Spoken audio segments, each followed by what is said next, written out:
Chapter 1. In the swaying carriage, Lin Yi rubbed his head, feeling a headache coming on. He raised his eyes and quickly scanned his surroundings.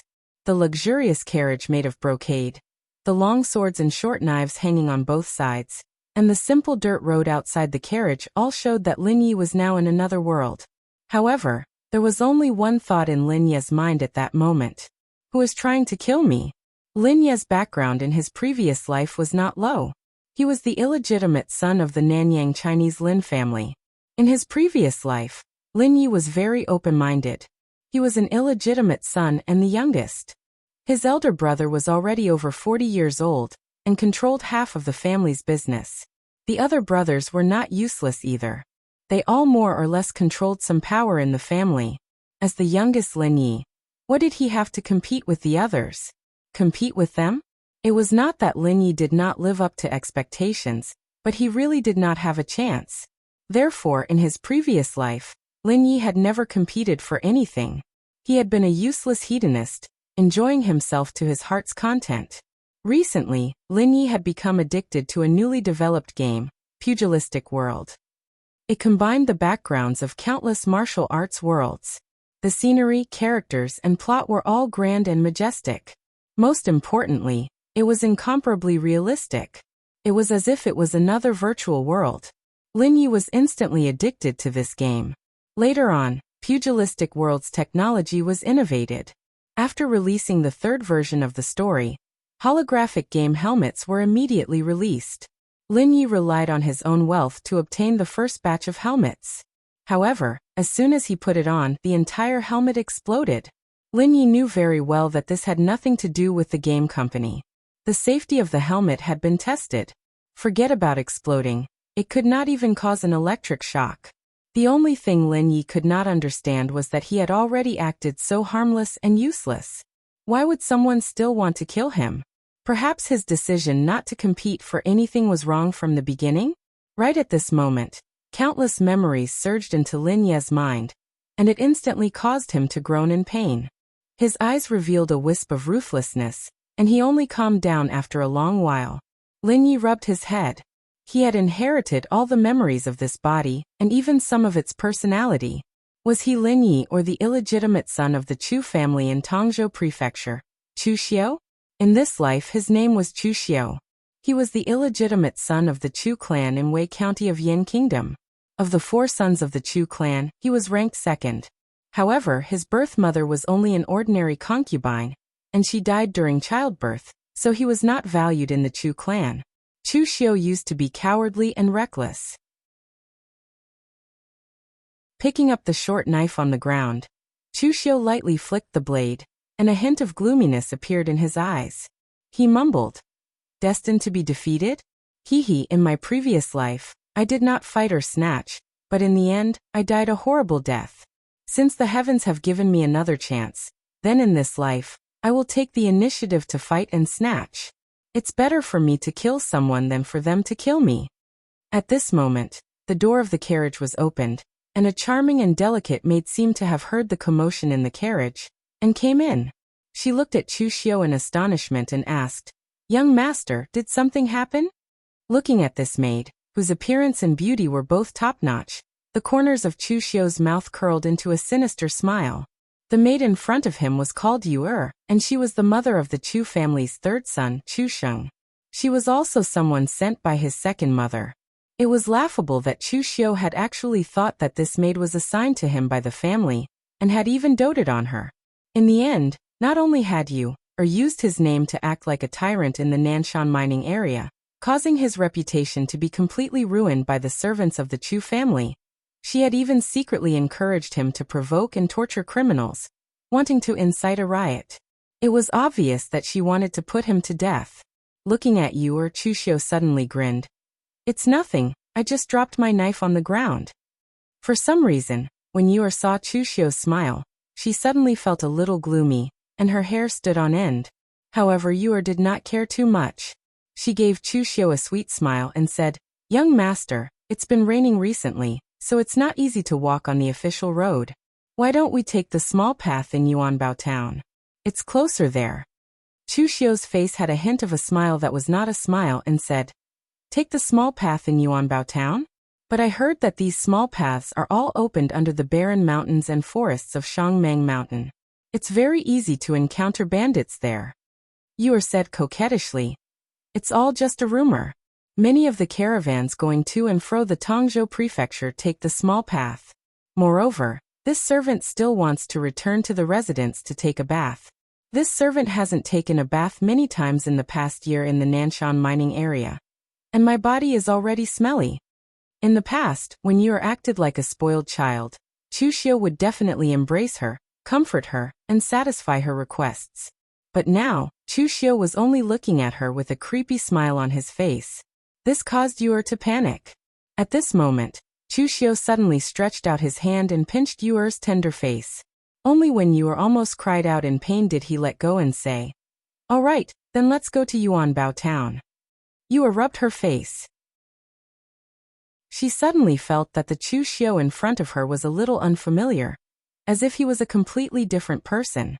But when she thought of the news that second madam had sent a few days ago and her promise to her, Yuer immediately threw these doubts to the back of her mind. Chu Xiu saw the sweet smile on Yuer's face and wanted to get closer. He said indifferently, "Go and instruct the servants to change the route to Yuanbao Town. Rest for a night there before continuing." Looking at Yuer's figure walking out, Chu Xiu's face revealed a look of disdain. She's just a stupid woman without any tricks. But his body in this life seemed to be even more stupid. He was actually played around by such a woman. Who knows what kind of stimulation he received in the end to become the demon lord with monstrous demonic flames. This Yuer insisted on taking the small path to Yuanbao Town. Chu Xiu was sure that there was definitely something wrong with this. But he still agreed, because there was an opportunity in Yuanbao Town. In this life, Chu Xiu quickly understood what his true advantage was. It was not his identity as the future demon lord, but his familiarity with the plot of the first two versions of the game.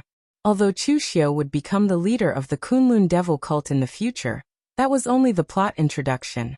There were definitely no details about his future experiences in the plot introduction. And as a loyal player of Pugilistic World, Chu Xiu could be said to be very clear about the plot of the first two versions of the game. Even if he had not experienced some of it, he had looked up information on the forums and other places to fill in the gaps. According to the time, Chu Xiu should be in the early stages of the first version of the plot. There should be more than 20 years before the third version of the plot begins. It could be said that Chu Xiu's true advantage was that he knew all the big and small history of this world for the past 20 years. And now in Yuanbao Town, if Chu Xiu remembered correctly, there was a great opportunity waiting for him. Chapter 2. Yuanbao Town was just a small town, but it was very prosperous. This was because the small roads around it could quickly lead to a few prefectures in the north of Wei County, so a large number of merchants came and went.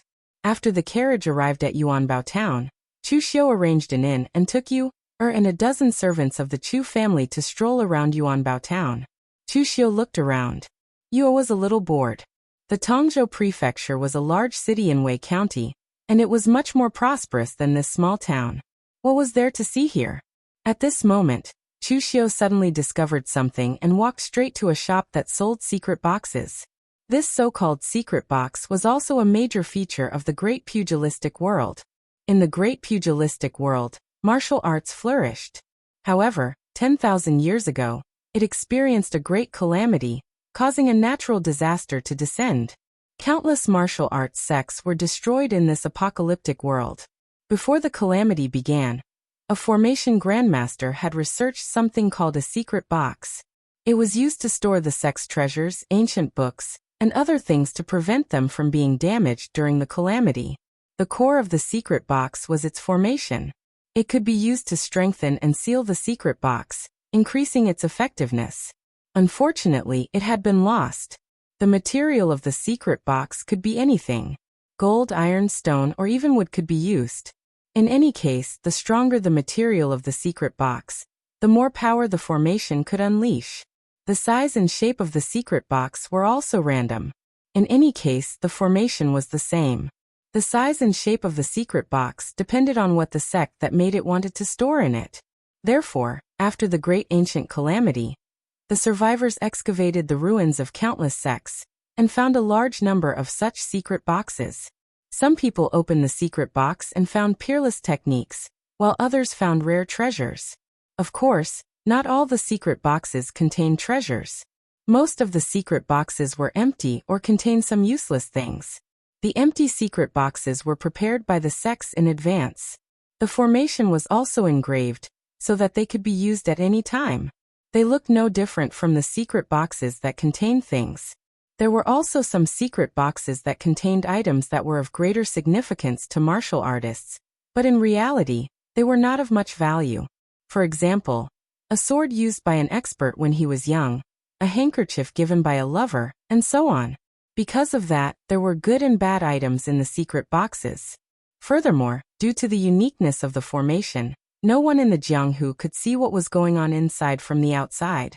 Hence, buying a secret box depended entirely on one's own experience and luck. Experienced people could analyze the material, shape, and even the decorative patterns on the box to determine the origin of the box and what was inside. Of course, most people relied on luck. The shop that sold the secret boxes in the town was very small. There were only a dozen or so secret boxes placed on the table. They were of different shapes and materials, but the only thing they had in common was that they were all very cheap. The materials used were ordinary metals and stones, which was why they were sold in a small town like Ingot Town. Chu Xiu asked the shopkeeper, "Is this the only shop in Ingot Town that sells secret boxes?" The shopkeeper didn't even raise his head. He just nodded lazily and said, "Of course it's just me. No matter how trashy a secret box is, it costs at least 10 taels of silver to buy one. 99% of the people in the Jianghu that come to Ingot Town are escorts, a bunch of poor people. They can't even earn 10 silver from a single escort. How could they be willing to take out 10 silver to gamble their luck?" At this moment, the shopkeeper raised his head and saw that Chu Xiu was wearing brocade clothes and had a servant girl by his side. His fat face couldn't help but reveal a trace of a flattering smile as he said, "That bunch of poor people can't afford to buy a secret box, but young master can definitely. These secret boxes were found in the ruins of the southern barbaric mountains a year ago. The price is absolutely reasonable." Hearing the shopkeeper say this, Chu Xiu's eyes couldn't help but reveal a trace of a bright light. If he didn't remember wrongly, around this period of time, there was a fellow who was originally a servant who bought an ordinary secret box in Ingot Town. He didn't expect that there would be a supreme cultivation method within it. It was by relying on this cultivation method that that person moved unhindered in the Jianghu and made a great name for himself. He even established a not small sect and became the founder of a sect. Chu Xiu had just arrived in this world. What he urgently needed now was a sufficiently powerful cultivation method. As a large family in the Tong prefecture, their Chu family naturally had a cultivation method passed down. It was called the Vast Sea Mantra. After mastering it, one's foundation would be solid, and their inner strength would be as powerful as the vast sea. But as a bastard son, Chu Xiu wasn't valued since he was young. He didn't have medicinal pills or other resources, and he didn't have the guidance of the elders in the family. So after cultivating for many years, he was barely able to cross the threshold of this cultivation method. His own cultivation on the martial Dao was pitifully low, and he hadn't even stepped into the blood condensation realm. If you wanted to cross the threshold of the martial Dao, you first had to go through the 3 body refinement realms. The first step of the 3 body refinement realms was to temper the muscles and bones. This realm was called the body refinement realm. It tempered the body, strengthening the muscles and bones, and allowing one's strength to surpass others. Almost 99% of the martial artists in the Jianghu were at the body refinement realm because this realm was the easiest. Some people didn't even know any inner strength, and only cultivated some superficial external skills to reach the body refinement realm. And above the body refinement realm was the blood condensation realm. This realm was from the outside to the inside. After tempering the muscles and bones, one could then condense the body's blood and qi, causing the thin blood and qi to thicken until it was like lead mercury. Only then could one be considered to have reached the blood condensation realm. This realm was comparatively more difficult. Without an inner strength cultivation method, martial artists who couldn't cultivate inner strength had almost no chance of reaching the blood condensation realm. Just as Chu Xiu was thinking about these things, a mediocre-looking young man walked in and said, "Shopkeeper, give me 2 secret boxes." If an ordinary person came to buy a secret box, the shopkeeper would definitely be happy. But when he saw this young man, he shook his head and said, "Li Jing, you worked so hard as a servant for the Tongzhou Prefecture's Li family, but all the money you earned has been thrown into these secret boxes. Listen to me, this thing is not something you can play with. You're a smart kid. You've only been in the Li family for a few years, but you've already been recognized by the 3rd young master of the Li family, and given the surname Li. You've even been transferred from the kitchen to the caravan. Take this money and make friends with some of the stewards of the Li family. Maybe in the future you'll also become a steward." Li Jing laughed and said, "Even if I become a steward, I'll only be a servant of the Li family. Who knows, I might really be able to open some peerless divine technique from these secret boxes and soar to the top." The shopkeeper shook his head. Opening a peerless divine technique? How could it be so easy? There were indeed many legends in the pugilistic world about people opening treasures from seemingly unremarkable secret boxes. However, that was still a minority. Most of the time, it was a waste of money, and the chances were pitifully low. However, the shopkeeper himself was selling secret boxes. He saw that Li Jing was a pitiful person, so he gave him a few words of advice. But since Li Jing insisted on buying, how could he not sell? Just as he was about to take the secret boxes, Chu Xiu suddenly said, "Wait, shopkeeper, I want all of these secret boxes." When the shopkeeper called out Li Jing's name and identity, Chu Xiu thought of his identity. He was the martial artist who had once obtained a great opportunity in Yuanbao town. He was originally a servant, but in the end, he relied on the divine technique opened in the secret boxes to dominate the pugilistic world and become an overlord. Moreover, from Li Jing's words, he was indeed the kind of person who was unwilling to be ordinary. Otherwise, an unambitious trash would not be able to reach that step even if he opened a divine technique. In the end, it was very likely that he would be killed and his divine technique stolen. Thinking of this, Chu Xiu secretly felt lucky. He had really come in time. He only knew that there was such a thing, but he did not know the exact time. If he had come a step later, the opportunity would have been gone. Li Jing frowned and said, "Young master, I said that I wanted to buy them first." Chu Xiu glanced at him and said, "Now I say that I want all of them. Do you have any objections?"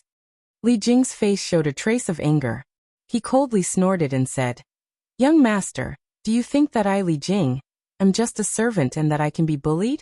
I am from the Tongzhou Prefecture's Li family."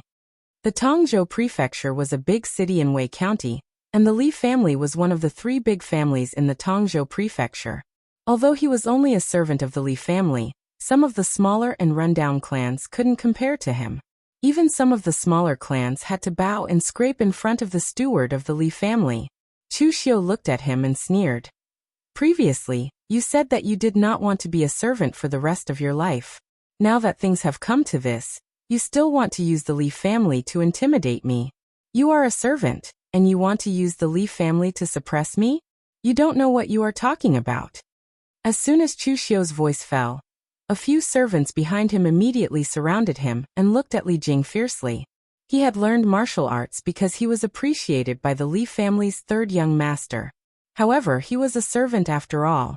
What he learned was only some superficial martial arts. His strength was only at the body-tempering realm. Naturally, he could not defeat so many people. Therefore, he could only watch helplessly as Chu Xiu took away the dozen or so secret boxes in the shop. For some reason, apart from feeling humiliated, he felt even more heartache, as if something important had been taken away from him. After Chu Xiu left, Li Jing gritted his teeth. This matter was definitely not over. He had been in the Li family for so many years. Although he was only a servant, he was the Li family's 3rd young master. He had made friends with many big shots. At this time, after Chu Xiu got the secret box, he returned to the inn and drove everyone out to check the secret boxes one by one. Because the secret box was used to store things, the way to open it was very simple. drop a drop of blood on the secret box, and the formation would naturally be unlocked. Of course, once the secret box was opened, because the sealing formation had been lost, the secret box would be completely scrapped and could no longer be used.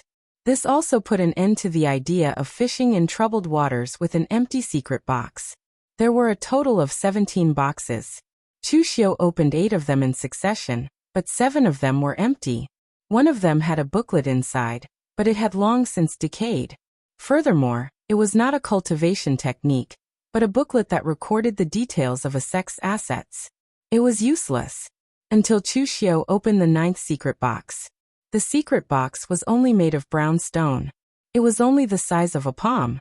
There were no patterns or decorations on it, and it looked very casual. But after opening it, there was an ancient jade inside, emitting a faint warm light.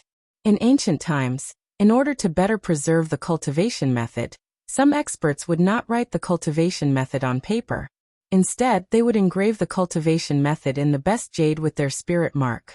As long as there was no accident, it would not be damaged for thousands of years. This is it. Chushio held the jade slip with excitement. Suddenly, a large number of words poured into Chushio's mind.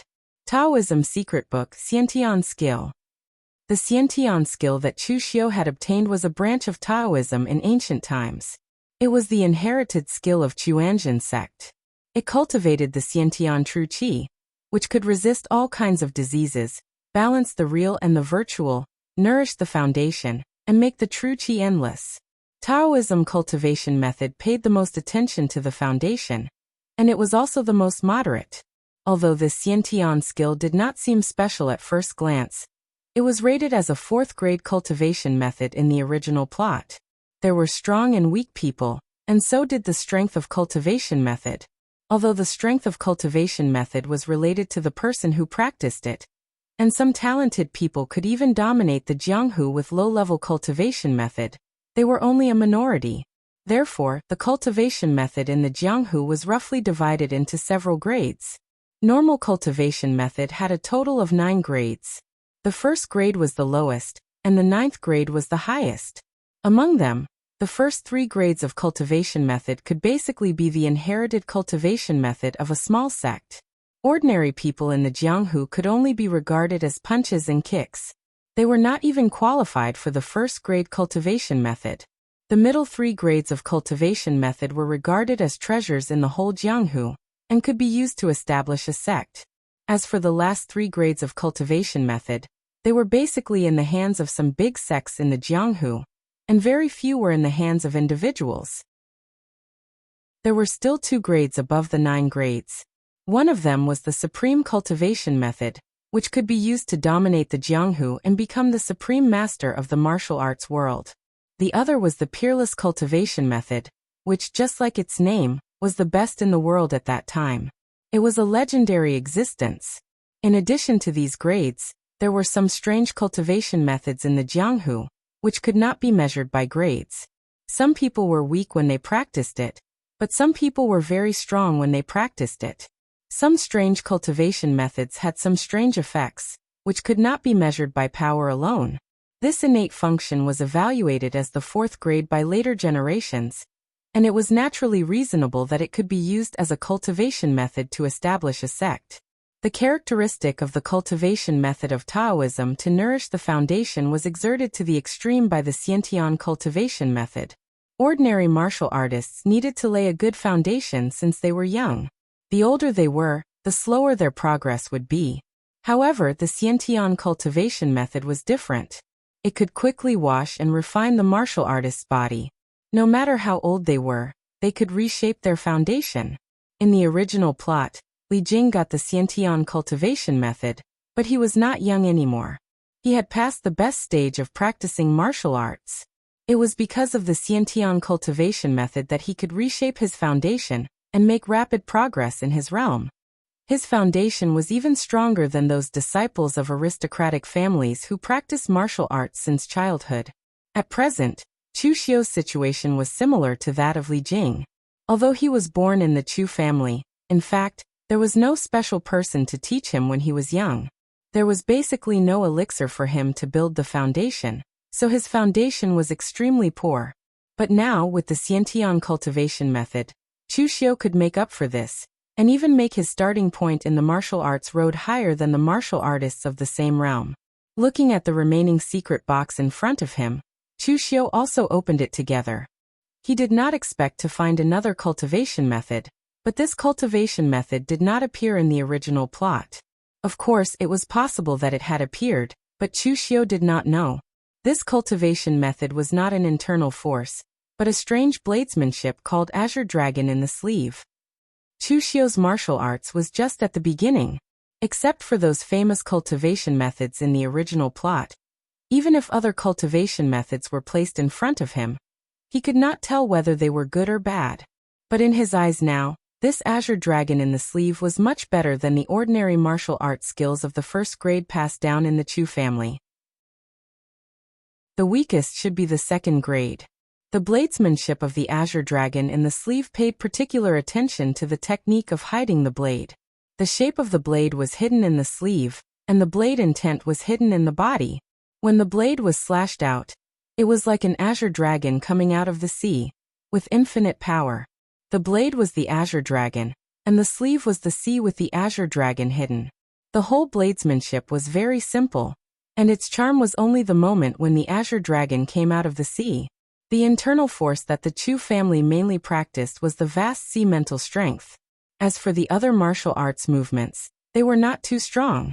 They were all ordinary martial arts such as fist, foot palm, saber, spear, stick, and so on, the choice of which depended on one's preference. Although Chu Xiu could not see the depth of the Azure Dragon in the sleeve, he was sure that it was much better than the simple bladesmanship of the Chu family. And just as Chu Xiu opened the secret box, Li Jing, who was unwilling to be robbed by Chu Xiu, also went to another inn in Yuanbao town to find a backer.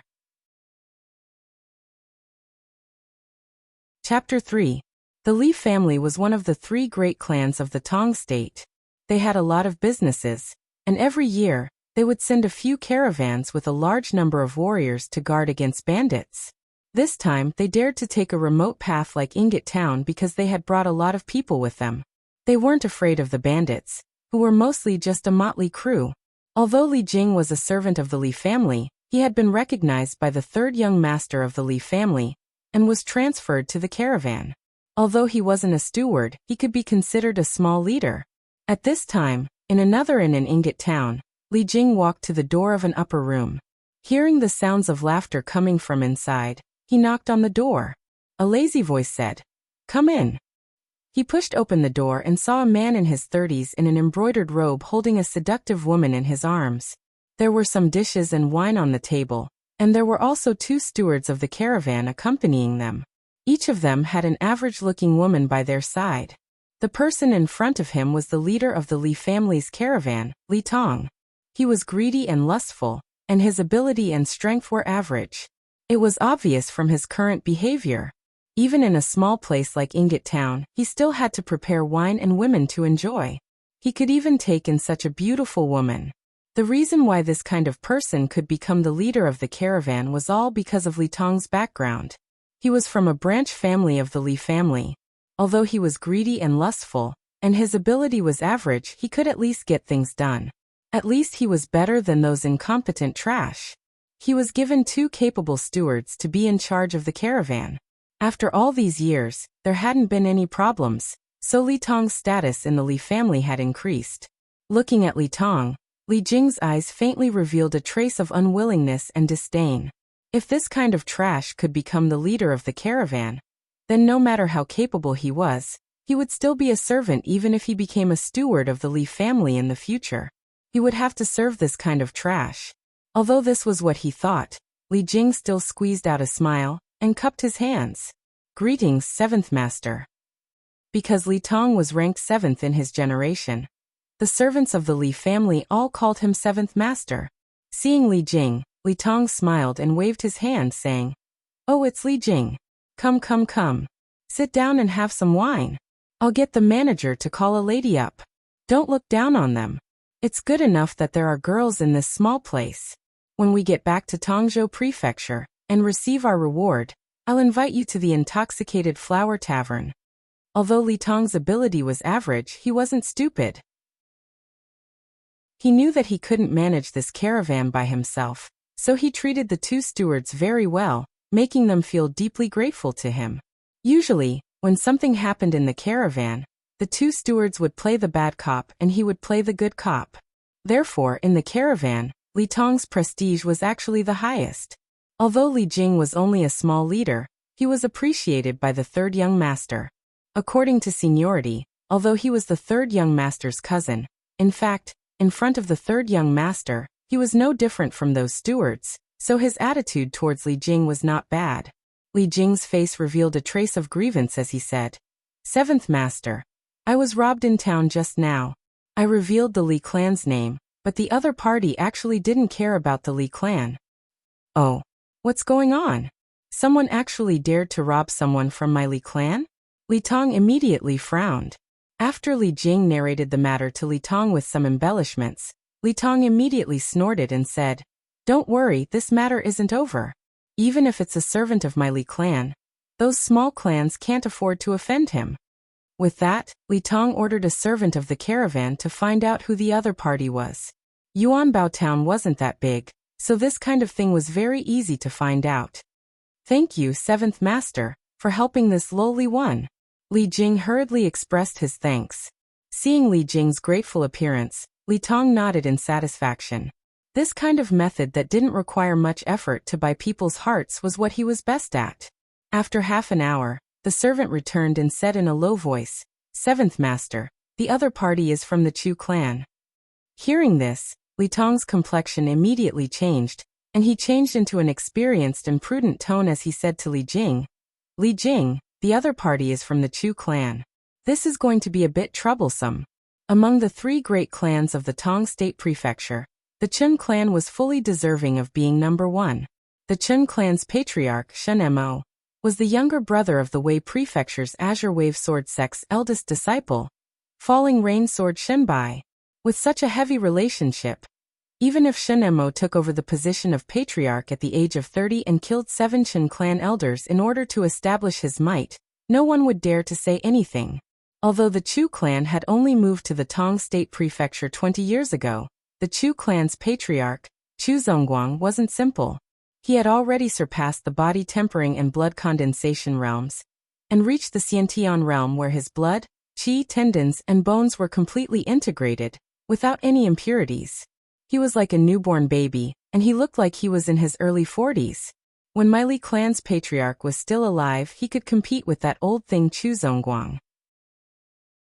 But now that the patriarch has passed away, and although the eldest young master, second young master, and third young master are all dragons and phoenixes among men, and have supported the Li clan after the patriarch passed away, and are known as the three tigers of the Li clan, there is still a gap between them and the Chu clan. Let's just forget about this matter. A trace of unwillingness flashed in Li Jing's eyes, but he could only obediently nod. At this time Li Tong subconsciously asked, "Who came from the Chu clan? I don't think I've heard of any caravans from the Chu clan recently. Moreover, the Chu clan's caravans never passed through Yuanbao town." The servant said, "It's the Chu clan's second young master, Chu Xiao." Li Tong stared blankly for a moment, then he laughed and said, "So it's that trash. Li Jing, don't worry, I'll take care of this matter for you." Li Jing was surprised and said, "Isn't that the Chu clan's second young master? He's not just a steward. Can we afford to offend him?" Li Tong sneered and said, "If it's the Chu clan's steward, I really wouldn't dare to provoke him. Even the Chu clan's steward holds a bit of real power. But this Chu Xiao, I'm really not afraid of him. Don't look at him just because he's the Chu clan's second young master. He's the son of a concubine. Within the Chu clan, he doesn't have any real power. And he's even more cowardly and cowardly. Even the Chu clan's steward doesn't put him in his eyes. I heard that a year ago he did something stupid, so he was banished to the Chu clan's Nanshan mining area to eat dust. Even if we offend such trash, he wouldn't dare to tell Chu Zongguang. He's afraid that Chu Zongguang will punish him even more severely." After saying that, Li Tong waved his hand and brought his people to find trouble with Chu Xiao. Li Jing followed behind everyone. He didn't know why, but he felt a little uneasy in his heart. Li Tong said that the Chu clan's second young master had a cowardly character and was simply a trash. But the person who snatched the secret box from him was overbearing and had a gloomy expression. Were these two really the same person? Inside the inn, Chu Xiu was playing with a short knife, hiding it in his sleeve. In his mind, he was constantly visualizing the scene of the azure dragon in the sleeve, the scene of the azure dragon emerging from the sea. The azure dragon in the sleeve wasn't a very complicated martial skill, but Chu Xiu could feel that it wouldn't be easy to cultivate it to the great success stage. The limits of this martial skill might be deeper than what Chu Xiu had imagined. At this time, Chu Xiu suddenly heard a noise coming from below the inn. It seemed like someone was shouting his name. Chu Xiu walked down to take a look. His guards were confronting a group of people, and the Meidu heir was shrinking in a corner, not daring to make a sound. Seeing Chu Xiu walk down, Li Tong sneered and said, "Chu Xiu, you're quite impressive. You even dared to snatch the things of my Li clan. Let me tell you, even a servant of my Li clan isn't that easy to bully." When these words came out, the faces of the Li clan servants that followed Li Tong revealed an excited expression. Clearly, the fact that Li Tong went to find trouble with the Chu clan's second young master for the sake of a servant moved them very much. Seeing the expressions on everyone's faces, a trace of pride flashed in Li Tong's eyes. However, he still spoke in a righteous manner. "Chu Xiu, hand over the secret box that you snatched from Li Jing and apologize. Then this matter will be over. After all, the Li clan and Chu clan are both part of the three great clans of the Tong State Prefecture. I don't want to hurt the harmony between us. Otherwise, you know the consequences." Chu Xiu raised his head to look at Li Tong. In his memory, there really was such a person. However, the previous Chu Xiu wasn't well received within the Chu clan, let alone the other clans. Whether it was the Li clan or the Chun clan, they both viewed him as trash. In any case, the future successor of the Chu clan definitely wouldn't be him, so he wasn't worthy of their attention. However, the only thing that Chu Xiu didn't understand was how cowardly he was before. Even a branch family member of the Li clan dared to be so arrogant towards him? Looking at Li Tong, Chu Xiu's eyes revealed a trace of confusion as he said, "Then what if I don't hand it over?" Li Tong sneered. The Li clan's servants all surrounded him with an overbearing appearance. Although there were more than a dozen people by Chu Xiu's side, with his status in the Chu clan, there were only 5 or 6 who had truly reached the body-tempering realm. The rest were all servants who truly attended to Chu Xiu's daily needs. And because the Li clan's side was a caravan, the servants who had the qualifications to join the Li clan's caravan had all practiced martial arts. They were all body-tempering realm martial artists. At this time, a servant beside Li Tong stood up and pointed at Chu Xiu as he shouted, "Seventh Master is giving you face by asking you to hand over the things and apologize. Otherwise, with just the few people you have, don't even think of leaving Ingot Town today." The person who stood up was Li Tong's trusted aide. If he didn't show his loyalty now, then when? Moreover, Seventh Master already said that this Chu Xiu didn't have the slightest bit of authority in the Chu clan. He was even inferior to a steward, so there was nothing to be afraid of. Chu Xiu didn't have the slightest expression on his face. He only said indifferently, "Make me unable to leave Ingot Town? Her." A faint laugh that seemed to be mocking sounded. That Li clan servant was just about to say something, but at this moment, his eyes were already filled with a flash of saber light. It was incomparably fast, like a bolt of lightning streaking across the sky. By the time he reacted, he instantly felt a pain in his chest. A short saber had already been stabbed into his chest. As Chu Xiu gently twisted the hilt of the saber, blood continuously spurted out. He wanted to say something, but he could only widen his eyes and gradually lose all signs of life. No one present saw how Chu Xiu drew the saber, and no one noticed where Chu Xiu had hidden the saber. Only when you, let out an ear-piercing scream from behind did everyone react. This Chu Xiu actually killed someone? He stabbed a person to death without saying a word? Li Tong pointed at Chu Xiu, his face filled with horror. You actually dare." Before he could finish speaking, Chu Xiu had already pulled out the short saber from the servant's chest and directly slashed at him. This scene was something that no one had expected.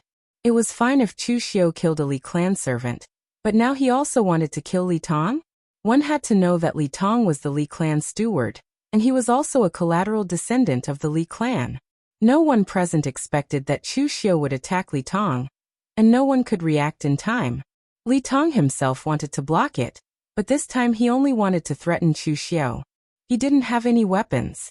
Moreover, he was used to living a comfortable life and had not experienced many real battles.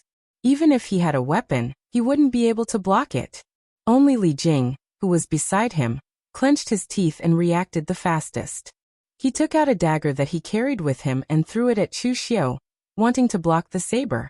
However, that dagger was directly cut into pieces by Chu Xiu's saber. The blade didn't change in the slightest, and accurately landed on Li Tong's neck. Feeling the ice-cold blade that was still stained with blood on his neck, and thinking about the sudden and ruthless killing of Chu Xiu, Li Tong's legs couldn't help but tremble.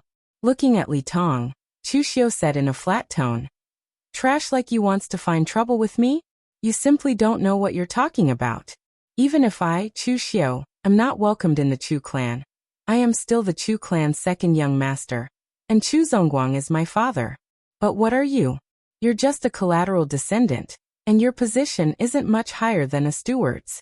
Where did you get the confidence to find trouble with me? Do you believe that even if I kill you on the spot, I will only be punished with confinement and have to kneel in the ancestral hall?" Li Tong immediately trembled. Just now, he had only thought of how weak and easily bullied Chu Xiu was, but he had neglected the nature of their identities.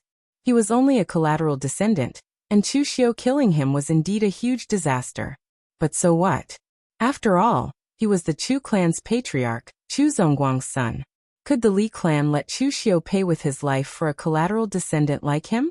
Only now did Li Tong realize what a stupid thing he had done. Chu Xiu moved the dagger away from Li Tong's neck and passed the hilt to him. He said indifferently, "Take the dagger." Li Tong stared blankly for a moment. He didn't know what Chu Xiu meant. "I said take the dagger." Feeling Chu Xiu's ice-cold gaze, Li Tong trembled as he took the dagger. Chu Xiu held the dagger and pointed it at his chest. He stared straight at Li Tong. "Didn't you want to find trouble with me just now? Now that the dagger is in your hands, I'll give you a chance to kill me." Li Tong hurriedly shook his head. What kind of joke was this? If Chu Xiu killed him, he wouldn't have to pay with his life. But if he killed Chu Xiu, not only would he have to pay with his life, even his wife and children would have to pay with their lives. Chu Xiu took a step forward, the dagger pressed against his chest. Chu Xiu's voice was incomparably gloomy. "I said, I'll let you kill me."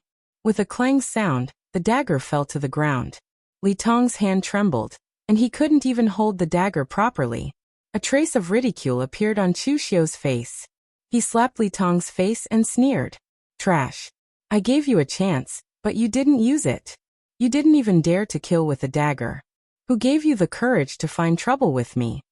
Facing Chu Xiu's insulting actions and ridiculing tone, Li Tong's face flushed red with shame and anger.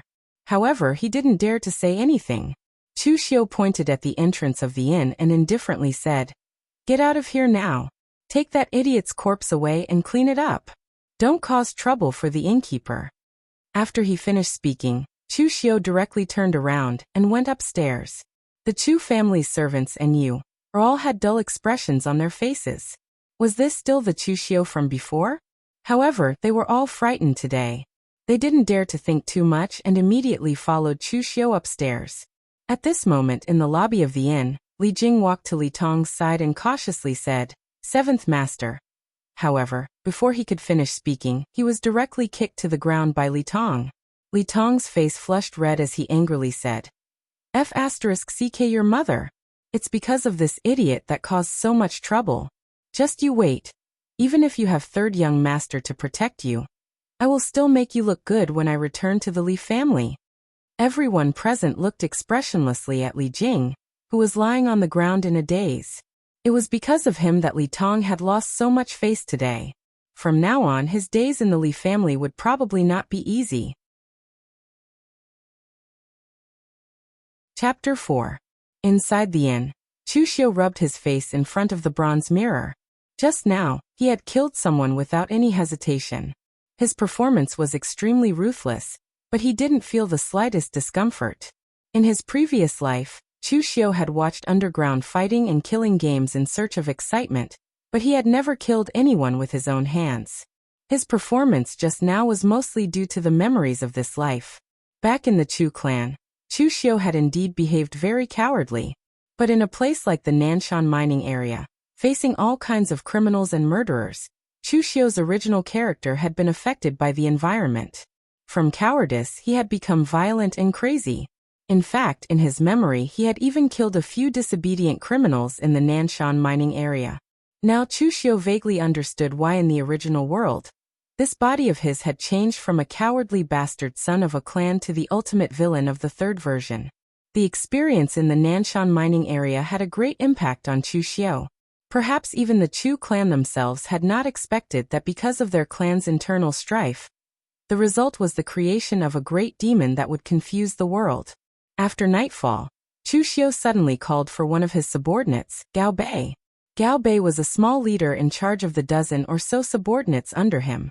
Of course, although he was called a small leader, he was in fact a subordinate, and his position in the Chu clan was very low. Otherwise, he wouldn't have been sent to follow Chu Xiu. In Chu Xiu's memory, Gao Bei's ability was mediocre. He came to the Chu clan as a servant at the age of 10, and had always been doing odd jobs. Although he didn't know how to flatter others, he was very conscientious. It took him almost 10 years to be taught some basic martial arts, and reach the body-tempering realm. He followed a caravan to train a few times, but he was still unknown in the Chu clan. A year ago, Chu Xiu had made a big mistake because of his third brother, and was banished to the Nanshan mining area. However, he was still the second young master of the Chu clan. Even if he was not valued, at least some reliable subordinates had to be prepared for him. Therefore, this conscientious Gao Bei was thrown to Chu Xiu's side. However, he was an honest man, so he had no complaints.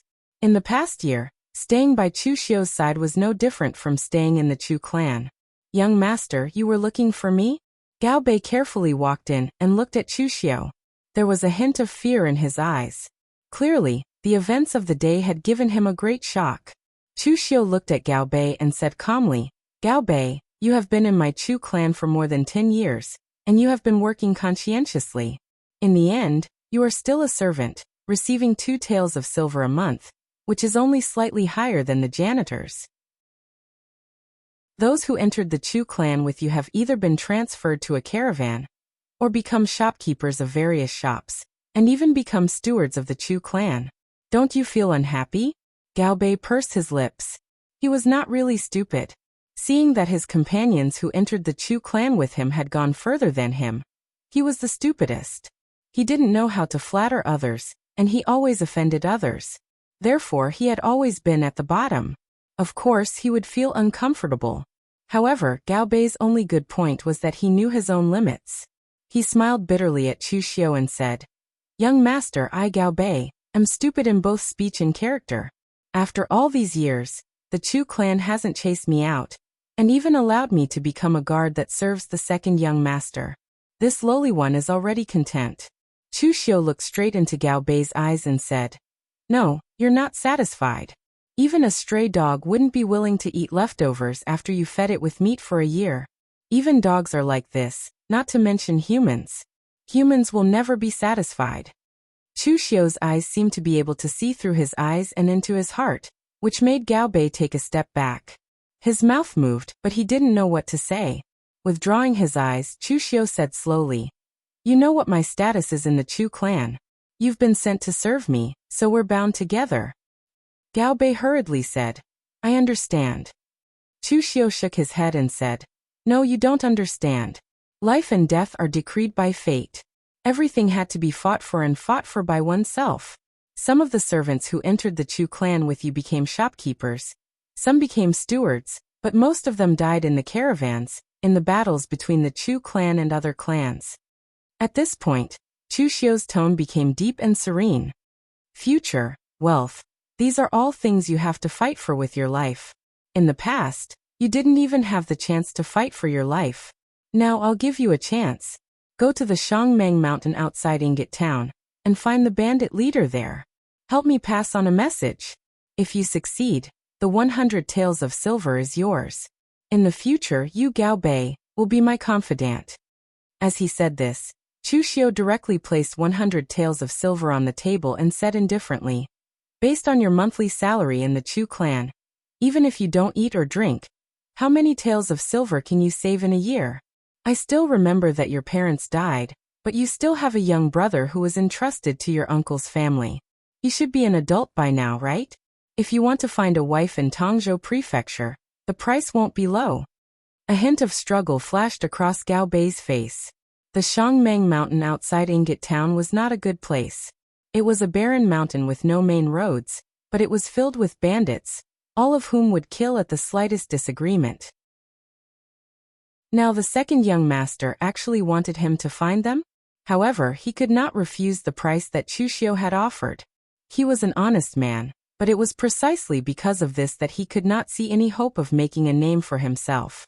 Now that Chu Xiu had placed an opportunity in front of him, even if there was the risk of losing his life, Gao Bei could not bear to give it up.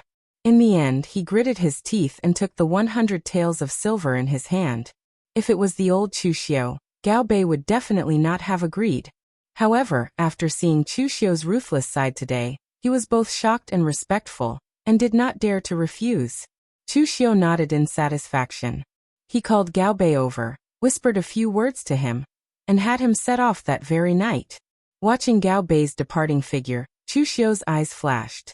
He was not afraid that Gao Bei would just take the money and leave. He could afford to lose 100 taels of silver. After all, he was the second young master of the Chu clan, the steward of the Nanshan mining area. Every month, the Chu clan paid him several hundred taels of silver. Moreover, he was sure that Gao Bei would not dare. He still had a younger brother in Tongzhou Prefecture, who had been raised by him since he was a child. His younger brother was like his own son. If he dared to run away, the Chu clan was not a kind person. The saying that one should not bring trouble to one's family was simply a joke. The next morning, when Chu Xiu and the others set off, Yu'er did not see Gao Bei. She could not help but ask in confusion, "Young master, where is Gao Bei?" Chu Xiu said casually, "Gao Bei will return to Tongzhou Prefecture first, and prepare to tell the clan that we are about to arrive." Yu'er did not suspect anything. After all, Chu Xiu was the second young master of the Chu clan. Before returning to the clan, he indeed had to report his location. However, Yu'er laughed coldly in her heart. This time, whether or not you can successfully return to Tongzhou Prefecture is still an unknown. The carriage walked on the small path of Shangmeng Mountain with difficulty. Compared to the main road, Shangmeng Mountain was indeed much closer, and could save many days of time. However, there were countless bandits here. Some caravans with strong guards were fine, but when they met a single traveling caravan or a slightly weaker caravan, those bandits would usually kill them and rob them. Their methods were extremely ruthless. Inside the carriage, perhaps knowing that things were about to start, Yu'er's face carried a trace of unnatural expression. At this time, Chu Xiu, who had been resting with his eyes closed, suddenly opened his eyes, giving Yu'er a big fright. "Yu'er, do you think we will encounter bandits?" Chu Xiu asked with a calm expression. Yu'er forced out a trace of a smile. "Young master, don't talk about such inauspicious things. Moreover, even if we meet bandits, they definitely won't dare to touch you. After all, you are a member of the Chu clan." At this time, Chu Xiu's face suddenly revealed a trace of a smile that was not a smile. If it's a blessing, it's not a curse. If it's a curse, it can't be avoided. What's going to come will come. Moreover, sometimes natural disasters are not scary, but man-made disasters are. Before Yu'er could say anything, a wave of battle cries came from outside. As Chu Xiu got off the carriage, he said, "Look, aren't man-made disasters coming now?" Chapter 5. Outside the carriage, over 100 fierce-looking bandits had already surrounded it. The dozen or so subordinates of Chu Xiu all had looks of fear and despair on their faces. They were all ordinary servants of the Chu clan. They knew some martial arts and had barely reached the body-tempering realm. It was already difficult for them to face these experienced bandits alone, let alone over 100 of them. Chu Xiu alighted from the carriage and said calmly, "If you gentlemen want to rob me, I still have a few thousand taels of silver here. If you want it, feel free to take it. As for the rest, you've seen it for yourself. I'm not a merchant caravan, and I don't have anything good here." The leader of the bandits was a huge man with disheveled hair. He held a sinister-looking golden tiger head saber in his hand. The broad saber was dragged on the ground, and the bronze tiger head engraved on the hilt was stained with blood. It was clear that this saber had been stained with a lot of blood. A few thousand taels of silver is not a small amount, but it's a pity that your life is worth more than that. Brat, tell me, how do you want to die? Chu Xiu looked at the bandit leader and said calmly, "It's all about buying one's life with money. Since someone wants to buy my life, I can naturally buy my own life with money. You know who I am. If you step aside now, you can ask for as much money as you want in the future." The bandit leader dragged his saber over and laughed. "Everyone says that the Chu clan's second son is a good-for-nothing, but it seems like he's quite courageous. It's a pity that you're too late. Even though I am a bandit, I'm still a man of my word. You can go on your way in peace." Chu Xiu shook his head and sighed. "It's all money anyway. Since I can't buy my own life, I can only buy yours." The bandit leader's face darkened, but before he could say anything, Chu Xiu charged at him at high speed, as if he was going to capture the leader first. "You're courting death." The bandit leader's eyes flashed with ruthlessness. He slashed out with the golden tiger head saber in his hand. The saber's momentum was overbearing, and the wind howled furiously. He was a martial artist from an unorthodox background. He had only learned some superficial external techniques to train his muscles and bones. He did not even know any proper saber techniques. However, he was born with great strength. A heavy weapon like the tiger head seizing the golden saber was like a toy to him.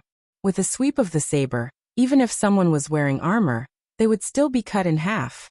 Although they were both in the body-tempering realm, the gap between martial artists of the same rank was still quite big. Previously, that Li Tong was also in the body-tempering realm, and he was even a collateral relative of the Li clan. He also cultivated the Li clan's internal energy, but in the end his combat experience was very weak.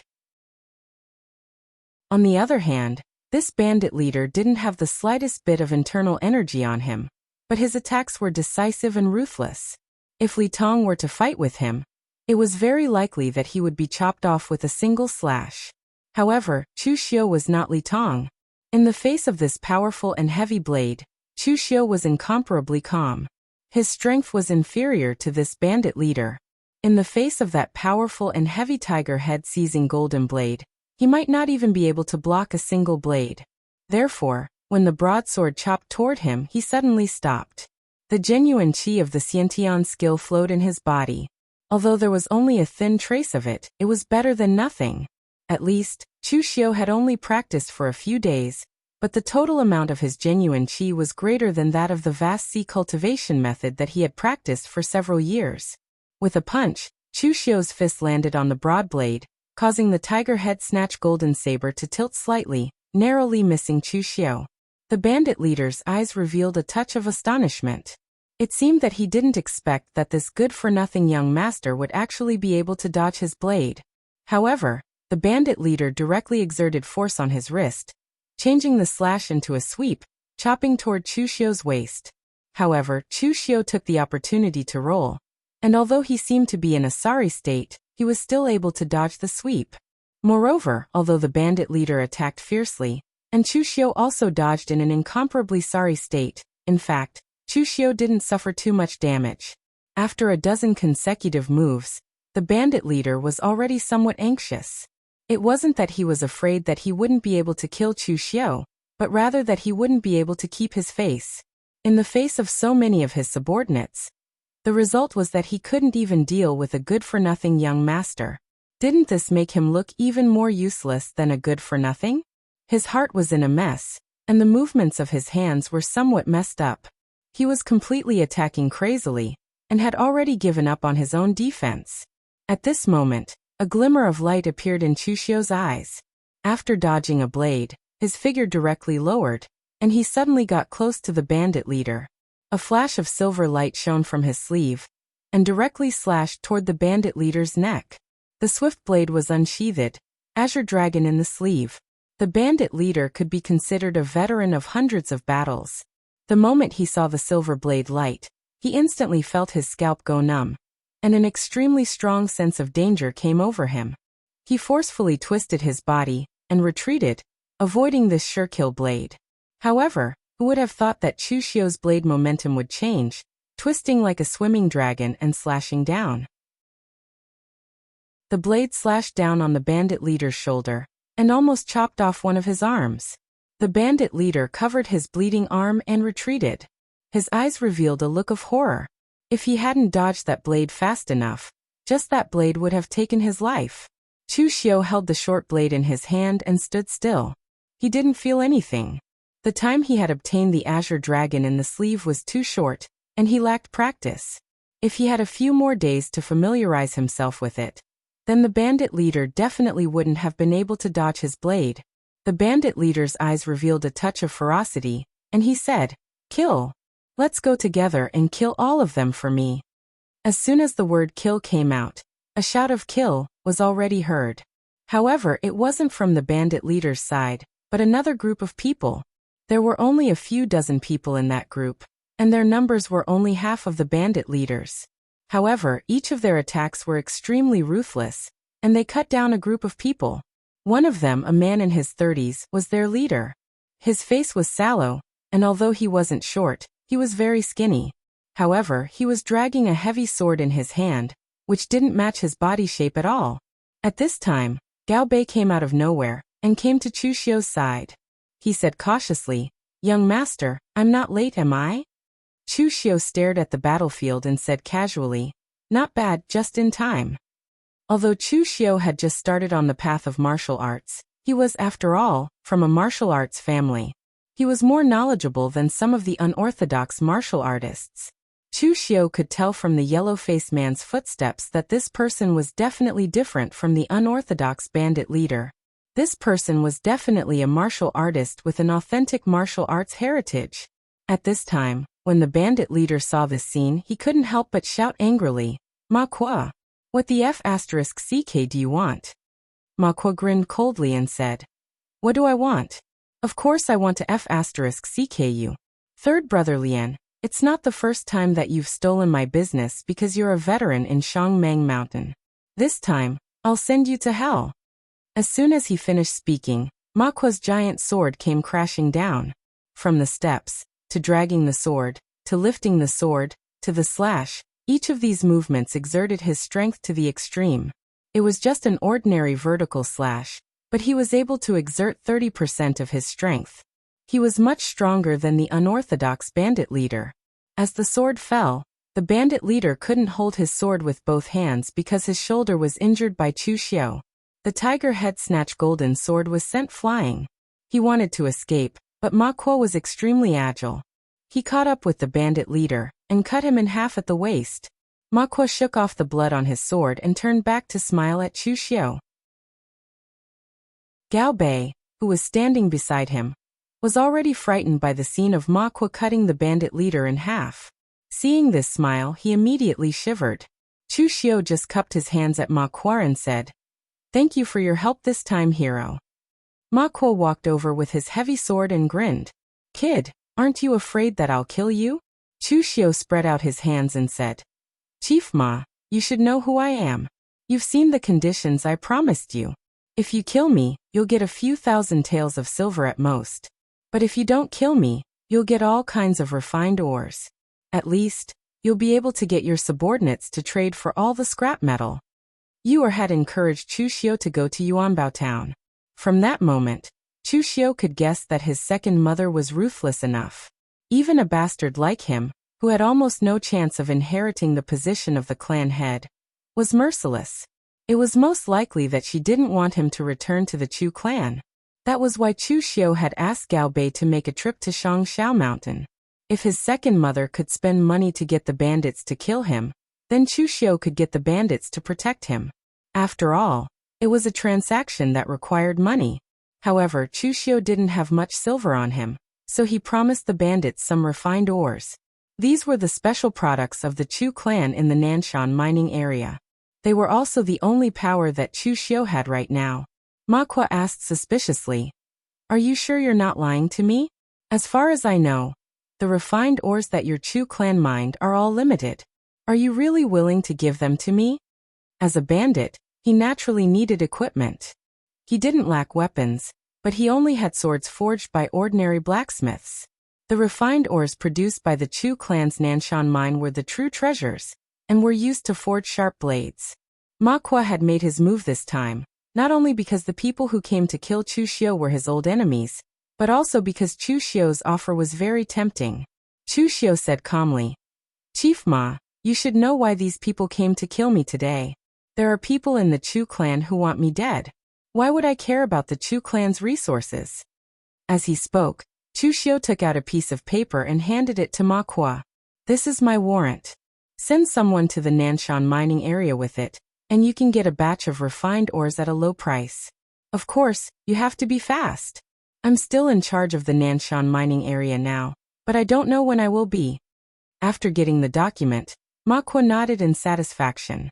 "You big clans always do a lot of bullsh*t, but you're very straightforward. If you have something like this in the future, you can always come to me. Anyway, I'm still in charge of the Nanshan mining area, but I don't know when I'll be the one in charge." After saying this, Ma Kuo dragged his giant sword and called back the people who were still chasing after the bandits. Then he left. Chu Xiu looked at Ma Kuo's back and pondered. Qi Lian? Bandits? Bandits who had inherited martial arts? A moment later, Chu Xiu suddenly thought of something. He seemed to have figured out the identity of the other party. That brat Gao Bei's luck was pretty good. He had asked him to randomly invite a bunch of bandits, and he actually managed to invite someone with a strong background. After Ma Kuo and the others left, Chu Xiu turned his attention to the carriage. A creepy smile appeared on his face. Chapter 6. Inside the carriage, Yu'er was trembling. She could not understand why the two madams had made such an unexpected change after everything had been arranged. Chu Xiu was famous for being a good-for-nothing in the Chu family. His talent in martial arts was not considered strong, but now he could easily injure the fiendish bandit leader. And the group of people who came later, why did they come to help Chu Xiu? Yu'er could not understand no matter how she thought about it. At this moment, the carriage door was suddenly lifted. Seeing Chu Xiu board the carriage, Yu'er immediately put on a delicate and pitiful look. "Young master, were the bandits all repelled?" Chu Xiu placed his hand on Yu'er's face, caressing her smooth and delicate face. Of course they were all repelled. Just as Yu'er heaved a sigh of relief, Chu Xiu's hand slid down from Yu'er's face to her neck, and slowly exerted force. Chu Xiu moved his face closer to Yu'er's, and said indifferently, "The bandits were repelled, and I did not die. Are you disappointed?" Looking at the familiar yet unfamiliar face that was so close to her, Yu'er forced out a smile and said, "Young master must be joking. It is a good thing that the bandits were repelled. How could this servant be disappointed?" Chu Xiu sneered, and the hand that was strangling Yu'er's neck tightened. Only when the other party's face was completely red, and she struggled to spit out a word, did Chu Xiu let go, and said coldly, "Do you really think I'm an idiot? Tell me, how much silver did my good second mother spend to hire these bandits?" Yu'er's face revealed a look of fear, and she said while trembling, Young master, you know everything?" Feeling Chu Xiu's hand begin to tighten again, Yu'er hurriedly said, "I'll speak. Young master, I'll tell you everything. Second madam spent 10,000 taels of silver to hire these bandits." Chu Xiu sneered and said, 10,000 taels of silver, what a huge sum. Does my second mother hate me so much that she's willing to spend 10,000 taels of silver to kill me just to prevent me from returning to the Chu clan? Yu'er said carefully, "Second madam said that young master has always been stubbornly standing on the side of the eldest young master. Sooner or later, it will be a bad thing. In addition, she has recently won over the fourth young master. It is just the right time to get rid of young master to prevent future troubles." Chu Xiu was speechless when he heard this. The previous Chu Xiu had indeed done a lot of stupid things with his current body. The head of the Chu clan, Chu Zongguang, had 4 sons. Even if Chu Xiu was the son of a concubine, and the chances of him inheriting the position of clan head were very small, there was still a chance. Why did he have to make a stand so early? It was precisely because he chose a side too early that the eldest son of the Chu clan, Chu Kai, and his aunt did not take him seriously. When he was framed by the third son of the Chu clan, Chu Sheng, they found it troublesome and did not interfere. If he did not choose a side, then what awaited him was to be roped in. Just like the fourth prince of the Chu clan, Chu Shang. Although he was young, his second mother had already paid a huge price to win him over. How could he be like him, who was paid a huge price to be killed? The previous Chu Xiu had long given up fighting for the position of clan head. Perhaps it was out of despair, or perhaps he really did not have any ambition. But now Chu Xiu was a little interested in this position. In fact, Chu Xiu did not care too much about the position of clan head of a small clan. After all, according to the original plot, he was going to become the leader of an evil sect that would bring disaster to the world. But the problem was that that was the original plot, and the current Chu Xiu was the Chu Xiu who had been reborn. Only the heavens knew how things would develop, so he had to eat one bite at a time, and walk one step at a time. First, he had to obtain the position of successor to the Chu clan head. Since ancient times, the poor were scholars, and the rich were martial artists. From tempering one's muscles and bones to condensing one's qi and blood, which did not require a large amount of resources and time. As the successor to the Chu clan head, not all of the Chu clan's resources would be his, but at least half of it would be his. This would allow Chu Xiu to improve faster on the path of martial arts. Chu Xiu looked at Yu Er and said indifferently, "My second mother actually chose to hire bandits to kill me. Is she not afraid of being discovered by the Chu clan? Do you have any evidence of her colluding with bandits?"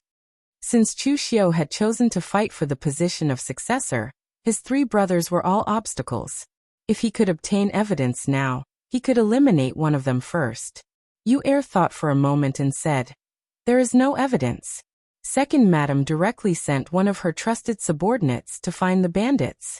Those bandits only knew that the people who came to find them were from the Chu clan, and didn't even know who they were. There is no evidence left on paper." After saying this, Yu Er revealed a pitiful expression and looked at Chu Xiu. "Young master, I've said everything I need to say. Can you spare my life?" Chu Xiu smiled and said, "Don't worry, I don't kill women." When Yu Er heard this, a relieved smile appeared on her face. However, Chu Xiu suddenly exerted force and directly crushed her neck. Looking at Yu Er, who was no longer breathing and still had a puzzled look in her eyes, Chu Xiu said indifferently, "I lied to you. You even believed this. You're so naive, yet you still followed others and became a spy?" Chu Xiu dragged Yu Er's corpse and threw it out of the carriage. He ordered Gao Bei, bury her. Gao Bei and the other servants shuddered, but no one said anything. Yu Er was a servant bought by the Chu clan. Her life belonged to the Chu clan. Of course they could play with her, and kill her if they wanted to. Moreover, there was clearly something wrong with the second young master these 2 days. The degree of his viciousness seemed to have changed. They didn't dare to say anything. 7 days later, Chu Xiu finally walked out of Shangmeng Mountain. At the end of the official road, a bustling prefecture appeared in front of Chu Xiu.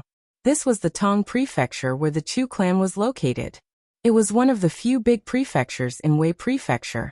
Speaking of which, the history of Wei Prefecture was quite interesting. Wei Prefecture was originally a small country, the Wei Kingdom. It was located between northern Yan and eastern Qi, one of the 3 great countries in the world. It had once helped the Qi Kingdom attack the Yan Kingdom, but was eventually destroyed by the Yan Kingdom. The Yan Kingdom held a grudge against the Wei Kingdom for attacking the Yan Kingdom, so they implemented a high-handed policy in Wei County, causing the people of Wei County and the people in the martial arts world to rebel. Even the general of the Yan Kingdom, Feng Longquan, who was guarding Wei County, was seriously injured by a mysterious person and lost one of his arms. For a while, Wei County was in chaos, forcing the Yan Kingdom, who did not dare to massacre the city, to retreat temporarily. In the end, the Yan Kingdom came to an agreement with Wei Prefecture. They wouldn't station troops in Wei Prefecture, but would send civil officials to manage it. Therefore, Wei Prefecture was under the jurisdiction of the Yan Kingdom in name, and taxes were also handed over to the Yin kingdom. However, in reality, it was its own territory. Of course, these major events in the imperial court had nothing to do with a small clan like the Chu clan. Without the jurisdiction of the imperial court, the martial artists of Wei Prefecture were very free. Some of the martial artists were also living very comfortably. The Chu clan was one of the 3 great clans of the Tong Prefecture. There was a street in the south of the city that belonged to the Chu clan. The carriage stopped in front of the Chu clan's gate. As soon as Chu Xiu got off the carriage, he saw the gate open. A middle-aged lady in her 40s, dressed elegantly, walked out with a group of servant girls. When she saw Chu Xiu standing in front of the carriage, her expression changed slightly. Seeing the person in front of him, Chu Xiu had a faint smile on his face. He cupped his hands and said, "Greetings, second mother. I haven't seen you for a year, but second mother has become younger." The lady in front of him was the mother of the Chu clan's 3rd son, Chu Sheng. She was the second madam of the Chu clan. Although it was Chu Sheng who had caused him to be demoted to the mines, it was most likely this second madam who had come up with the idea. Moreover, this second madam's background was not simple. She was the only daughter of the Tong Prefecture's mountain-splitting martial arts school's master, gold-splitting hand Ding Kaishan. Ding Kaishan was the local tyrant of the Tong Prefecture. Although he had not reached the Xiantian realm, he was still at the peak of the blood condensation realm. He was very popular in all aspects of the Tong Prefecture. 20 years ago, when the Chu clan had just moved to the Tong Prefecture, it was precisely because Chu Xiu's father, Chu Zongguang, had married Ding Kaishan's daughter that they were able to settle down in the Tong Prefecture so quickly. The second madam looked at the smiling Chu Xiu in front of her, and couldn't help but frown. Everything had clearly been arranged, so how had Chu Xiu returned alive? Could it be that stupid girl Yu, or had messed things up? Had Chu Xiu not taken the small path to Ingot Town? The second madam looked around but didn't see Yu. She couldn't help but ask, "Where's your servant girl Yu?" Chu Xiu had a look of pity on his face as he shook his head. Yu's body was too weak, and she was accidentally played to death by me. I heard that second mother still has quite a few pretty maids. Why don't you give me another one? As he spoke, Chu Xiu's gaze swept unscrupulously towards the maids behind the second madam. Immediately, the faces of the maids changed. The second madam's expression immediately changed. Yu was dead? Then did he know that she had arranged for the bandits to kill Chu Xiu? Moreover, after not seeing him for more than a year, she felt that the Chu Xiu in front of her was a completely different person. A year ago, he wouldn't have dared to speak to her like this. With a cold snort, the second madam said indifferently, "Since you're back, then go in. Master and the others are all waiting for you." Chu Xiu raised his eyebrows. He had Gao Bei bring the others to rest first, while he followed the second madam into the Chu clan's meeting hall. Chapter 7. The Chu family's mansion was magnificent. Although it could not be compared to the Shen family, which had been rooted in the Tongzhou prefecture for hundreds of years, the Chu family was still a big family in the Tongzhou prefecture. Chu Xiu followed the second madam to the Chu family's meeting hall. At this time, the hall was already full of people. At the head of the hall sat a tall, middle-aged man with a square face. He wore a brocade robe and had his eyes closed. This middle-aged man was Chu Xiu's father, the Chu family's patriarch, Chu Zongguang. Chu Zongguang's experience could be considered legendary. More than 20 years ago, he brought dozens of Chu family members to the Tongzhou prefecture and established a foothold in the Tongzhou prefecture from scratch.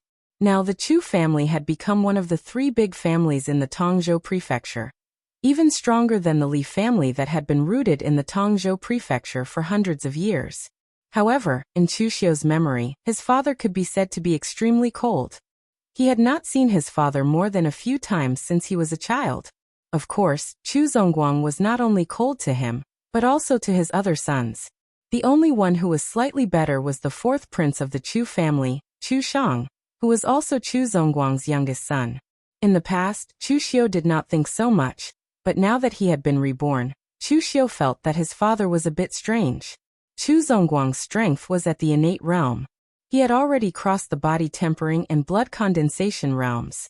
He had reached the realm where the qi, blood, muscles, and bones in his body were completely integrated, without any impurities, like a newborn baby. Chu Zongguang was actually in his 50s, but he looked even younger than the second madam who was in her 40s. Warriors at the innate realm were considered to have reached a higher level in martial arts. In the outside world, they were not unknown people, but in the Tongzhou prefecture, they were real experts. However, in Chu Xiu's memories, his father had always been in closed-door training, to the point where he didn't even care about the internal affairs of the Chu family. He only expressed his opinions on some major matters. If it wasn't for the fact that he was the strongest in the Chu family, the Chu family's authority would have fallen. In fact, it was not a big deal that they liked to go into closed-door training. After all, the Chu family was considered a martial arts family. Even though they were the smallest, in the martial arts world, strength was everything. Rather than wasting effort to curry favor, it was better to use strength to suppress others. But the problem was that Chu Zongguang had cultivated so hard for more than 20 years, but his strength did not seem to have changed much. It was simply a waste of time. Without talent and comprehension, no matter how hard he cultivated, he would not become a master. Below Chu Zongguang were 5 old men. Looking at their appearances, even the youngest was over 60 years old. These old men were all elders of the Chu clan, and were also Chu Zongguang's elders. They all held some power in the Chu clan. There were also some people standing beside these elders. These were the stewards of the Chu clan. Some were even the descendants of these elders. They also held a portion of the Chu clan's authority. In addition to these elders and stewards, sitting on both sides were Chu Zongguang's wives and Chu Xiu's brothers. It was said that the Chu family's first wife came from a large family. Before Chu Zongguang had come to the Tong prefecture, she had been married to Chu Zongguang. The Chu family's eldest brother, Chu Kai, had a tall figure. He always had a trace of arrogance on his face. He was the strongest of the 4 Chu family brothers, having already reached blood condensation. As for the Chu family's third brother, Chu Sheng, he was a bit skinny. He always had a warm smile on his face. But when he looked at Chu Xiu, his gaze contained a trace of ruthlessness. Obviously, he had not expected Chu Xiu to return alive. The Chu family's third wife was a graceful woman in her 30s. She was the one Chu Zongguang loved the most. The Chu family's fourth prince, Chu Shang, was only 16 this year. He was handsome, and it was said that he looked very similar to Chu Zongguang when he was young. So he was also the one Chu Zongguang loved the most. The Chu family had 4 sons, but they only had 3 wives. Chu Xiu's mother was only a concubine. Of course, she couldn't be considered a proper wife. Chu Xiu walked in and bowed to everyone in the meeting hall. "Greetings, father, great-granduncle, third granduncle, 7th granduncle, 8th granduncle, 9th granduncle, first mother, second mother, third mother." Chu Zongguang nodded lightly. "You've returned. Go sit." As his father, he had spoken. As for Chu Xiu's 5 uncles, they didn't even bat an eyelid. They were 2 generations older than Chu Xiu. Of course they wouldn't care about a junior like him. Most importantly, they all knew just what kind of position Chu Xiu had within the Chu family. Chu Zongguang coughed and said, "Our Chu family has been in the Tongzhou prefecture for more than 20 years. Now we can be considered to have taken root here. In recent years, the children have all grown up, and several uncles have been urging us. It is time for our Chu family to decide on a successor." At this time, the first madam of the Chu family suddenly said, "What else? Chu Kai is the eldest son of the Chu family. He is also the strongest. If we don't let him be the successor, who else can?" Hearing this, the second madam of the Chu family immediately sneered. "Eldest sister, what you said is wrong. Why can the eldest son inherit the position of the patriarch? Our Chu family is not the royal family. Only the eldest son can inherit.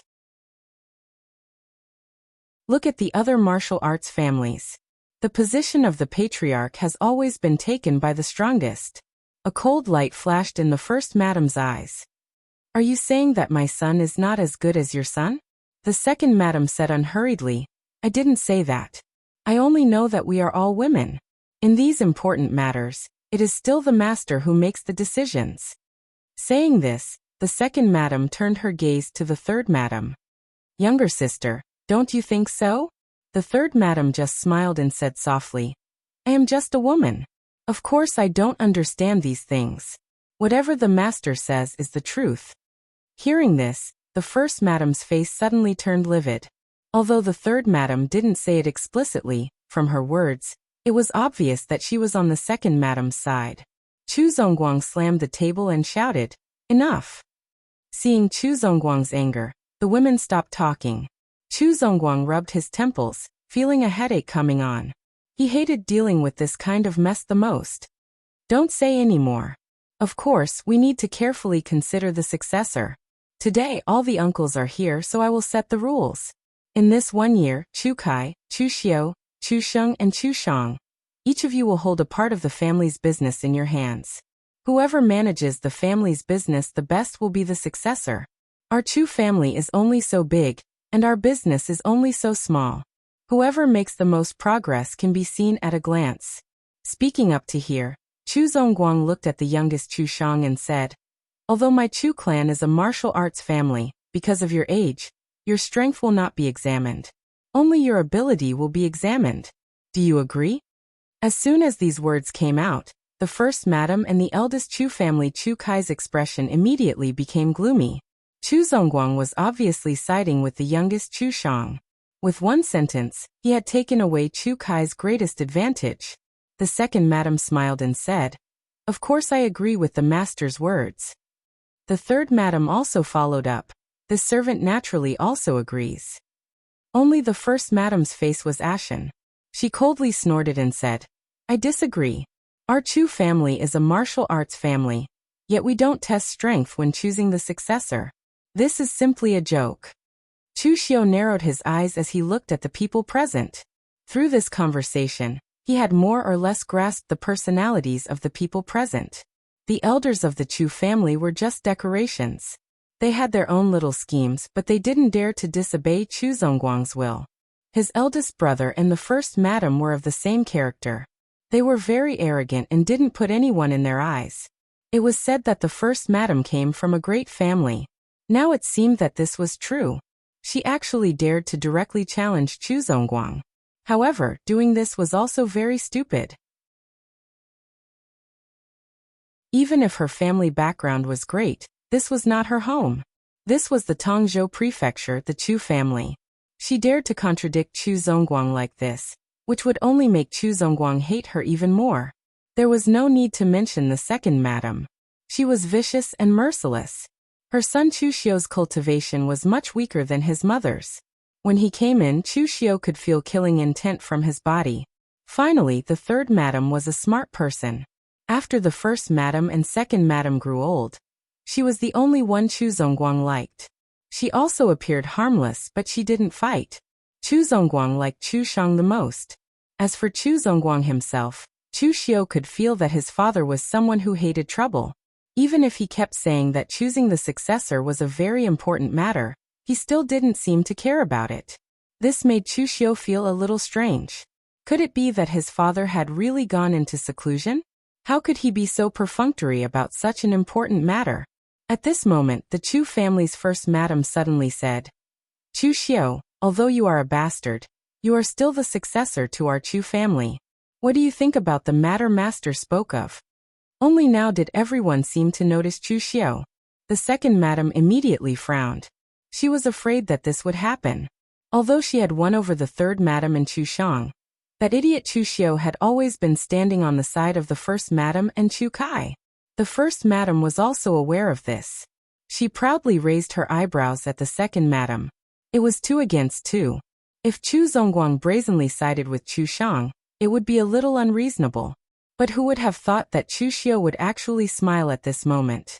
He cupped his hands at Chu Zongguang and said, How could this child dare to disagree with Lord Father's decision? Of course, this child will do whatever Lord Father says.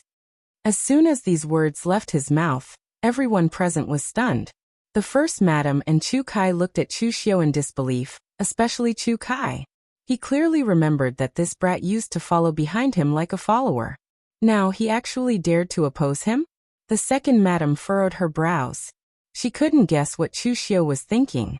She was now sure that Chu Xiu should know about her plot to kill him.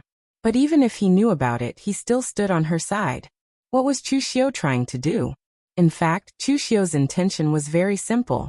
He also wanted to fight for the position of patriarch. If he stood on the first madam's side, then what was the point of fighting?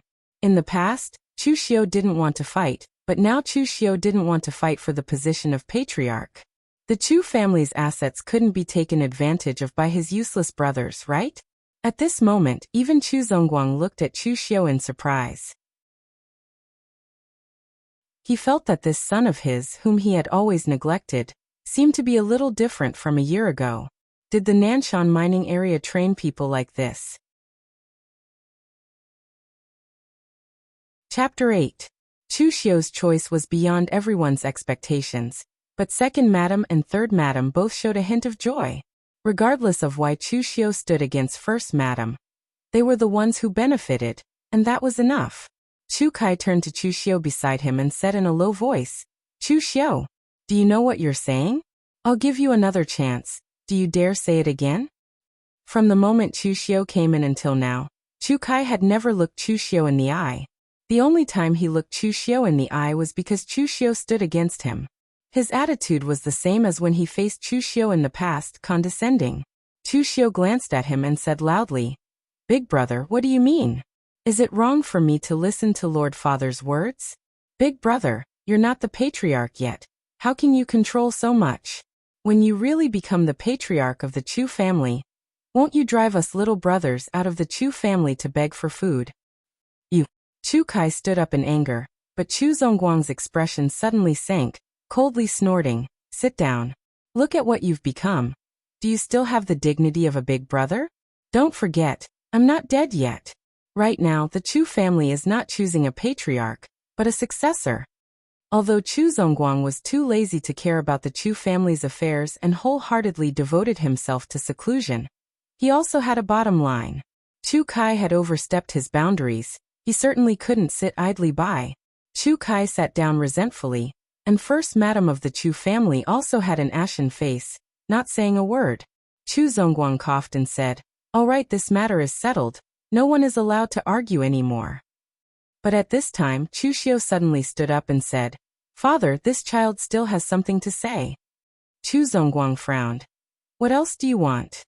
Chu Xiu said lightly, "Big brother and the others all control part of the family business. But what do I have?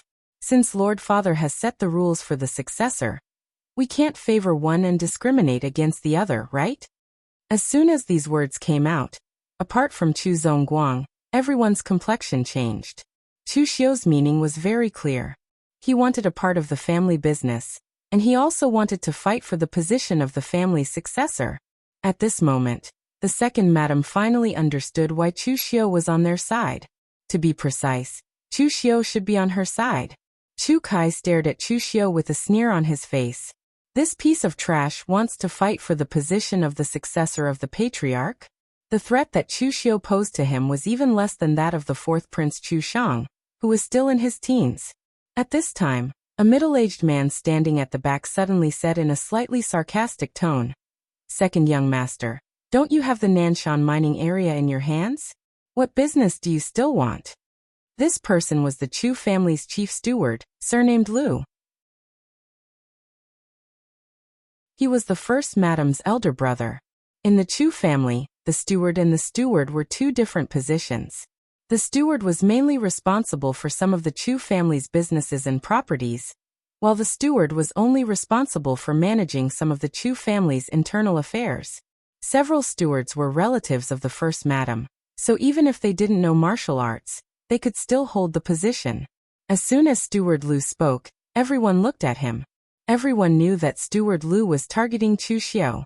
Who told Chu Xiu to oppose the first madam? Although the Nanshan mining area was also a business of the Chu family, the mining area was only so big. No matter how capable a person was, it was impossible to find another one. Guarding the Nanshan mining area was basically no different from giving up on the position of the family's successor. At this time, Chu Xiu stood up and suddenly said to Steward Lu, "Steward Lu, come here, I have something to tell you." Steward Lu was taken aback, but he still walked over and muttered, If there's anything second young master wants to say, just say it.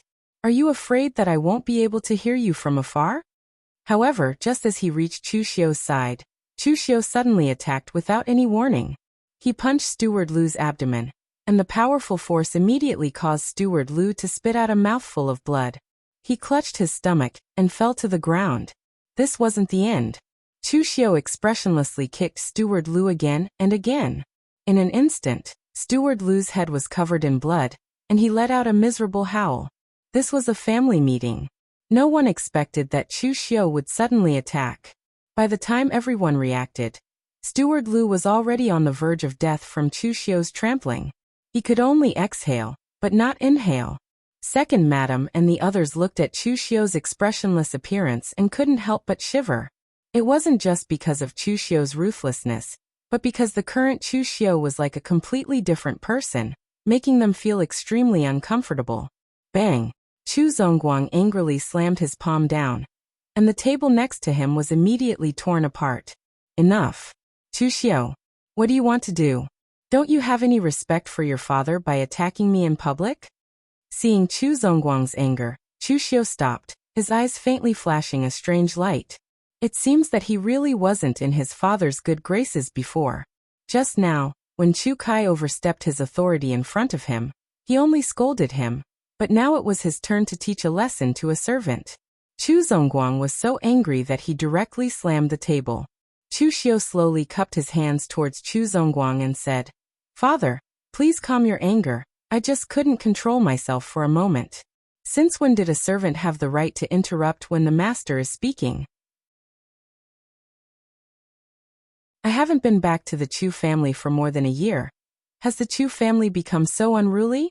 Forgive me for speaking bluntly, but father, you are usually too kind. So these servants don't know the rules."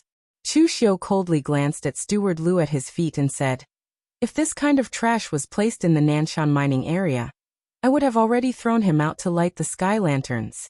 Father is kind, but I, Chu Xiu, am not so easy to deal with." Chu Xiu explained while flattering Chu Zongguang a few words, which made Chu Zongguang's anger dissipate. Although Steward Lu was a relative of the first madam, he was still just a servant. How could he let his son apologize for a servant? Although this was only the son he disliked the most. Moreover, he was in seclusion all year round, so he didn't care much about the family's affairs. This caused the servants to become somewhat unreasonable. Chu Zongguang waved his hand casually and said, "Forget it, remember next time, this is the Chu family, not the Nanshan mining area. If there's anything, we can talk it out. I'll punish you by giving 3 months of your salary to Steward Lu to recover." Chu Xiu immediately cupped his hands and said, "I understand. But father, what should I do about the matter I mentioned before? I can't really guard the Nanshan mining area, can I? Otherwise, what's the point of the heir calling me here?" Chu Zongguang frowned. Although he had never thought of passing the position of the head of the family to this son he didn't really like, he couldn't go too far in front of so many people. At this moment, the first madam spoke up with dissatisfaction. "Master, are we just going to let this matter go?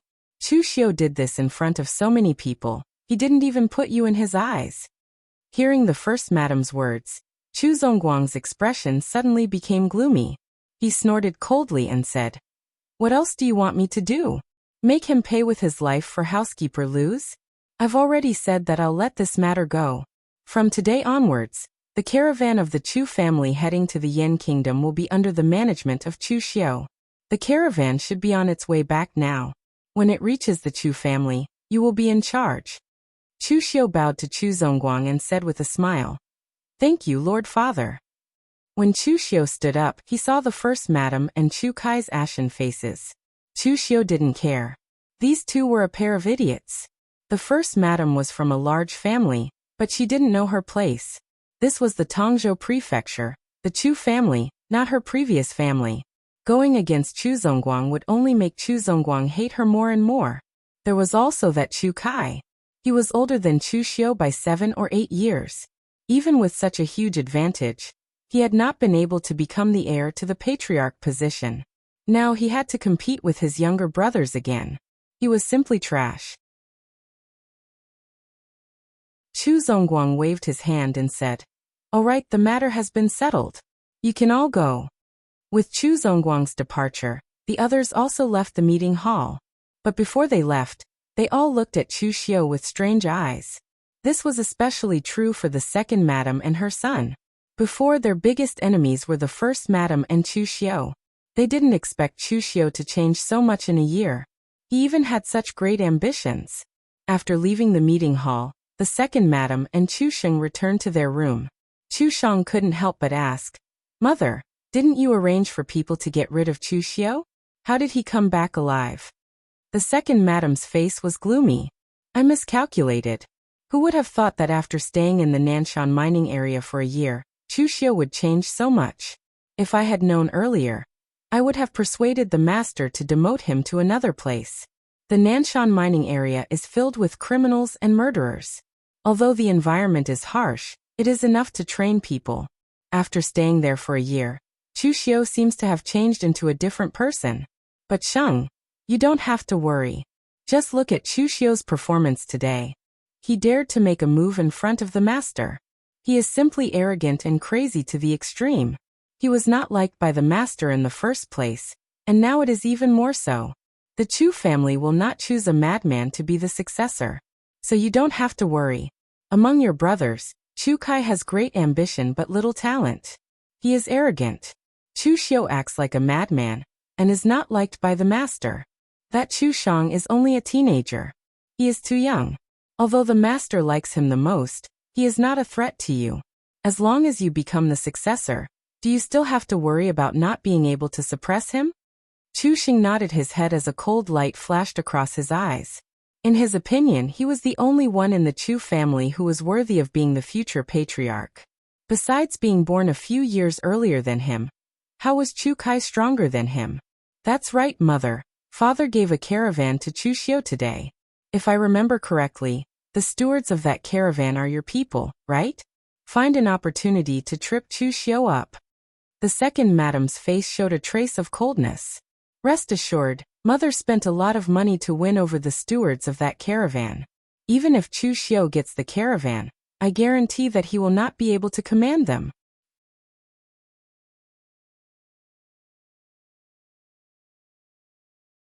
Chapter 9. The Chu clan's residence was very large, but the place where Chu Xiu, the son of a concubine, lived wasn't very big. It was just an ordinary courtyard, smaller than the other three brothers. Having fused the memories of 2 lifetimes, Chu Xiu's mind was still a little muddled about the rest, except for some important things. After exiting the meeting hall, he thought for a while before remembering where he was staying. Pushing open the door to his courtyard, he saw Gao Bei waiting inside. When he saw Chu Xiu return, Gao Bei went up to him and said, "Young master, is the meeting over? Would you like to eat something? This lowly one will prepare it for you." Chu Xiu shook his head and said, "There's no need to rush. Where is the clan's dispensary for receiving cultivation resources? I haven't received any cultivation resources for a year, so I should have accumulated quite a bit, right?" Gao Bei's mouth moved, as if he wanted to say something, but he swallowed it back down. Chu Xiu said indifferently, "I know what you want to say. You want to say that I didn't have the qualifications to receive cultivation resources in the past, and even if I go now, they might not be willing to give it to me, right?"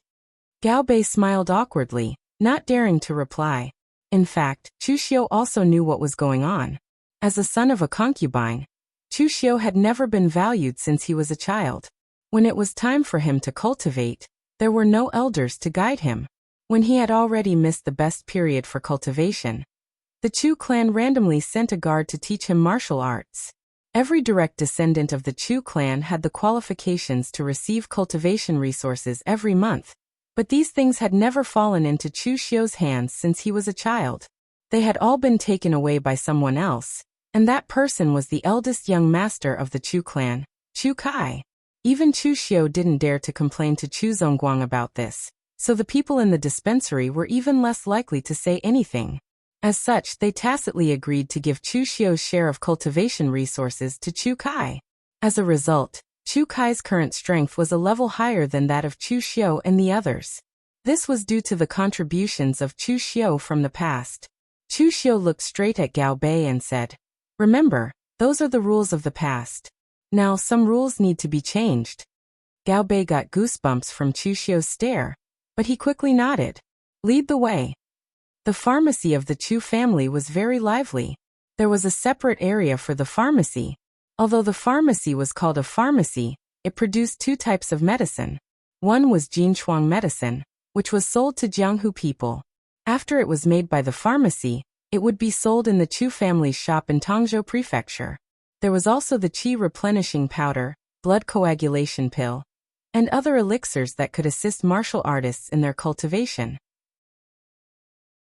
The ingredients for these elixirs were very precious, and some of them didn't even exist in Tongzhou Prefecture.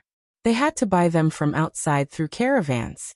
The failure rate was also very high, so these elixirs were basically not sold. They were only used by the Chu family's internal members. At this time, Gao Bei brought Chu Xiu into the pharmacy. Some of the servants and stewards of the pharmacy looked at Chu Xiu with a strange look in their eyes. After all, they had never seen this second young master in this place. What was he doing in the pharmacy today? Chu Xiu pushed open the door of a room. Inside sat a steward in his 40s, dressed in brocade. There were several stewards in the pharmacy. The one in front of him was only responsible for distributing cultivation resources to the Chu family's disciples, and was not the chief steward. When he saw someone suddenly push open the door and come in, he subconsciously sat up straight.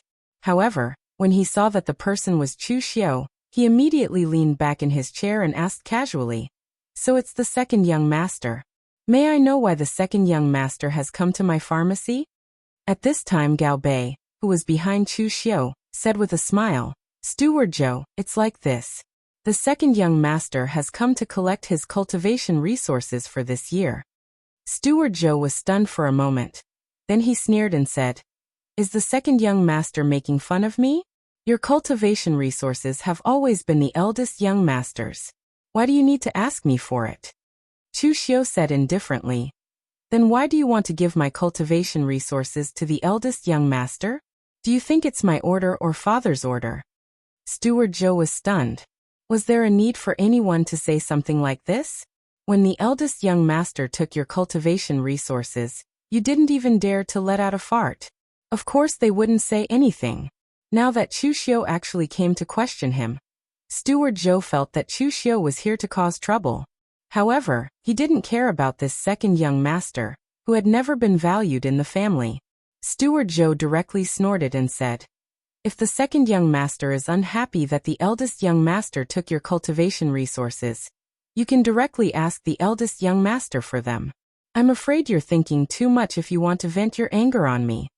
A trace of danger appeared in Chu Xiu's eyes. However, at this moment, a person suddenly ran in and slapped Steward Zhou to the ground. The person scolded, "How dare you? How dare you speak to the second young master like this? Do you have any respect for your seniors?" Steward Zhou covered his face and looked at the person in front of him in disbelief. "Head steward, why did you? Shut up. You have no right to speak here." The pharmacy's head steward immediately shouted sternly and interrupted him. The pharmacy's head steward was slightly plump. When he turned to face Chu Xiu, his fiendish expression immediately changed to one of incomparable warmth. "My subordinates are insensible. Please forgive them, second young master. The pharmacy has stored all your cultivation resources for you. Not a single portion will be missing. Also, the pill refiners have recently refined a batch of blood coagulation pills of excellent quality.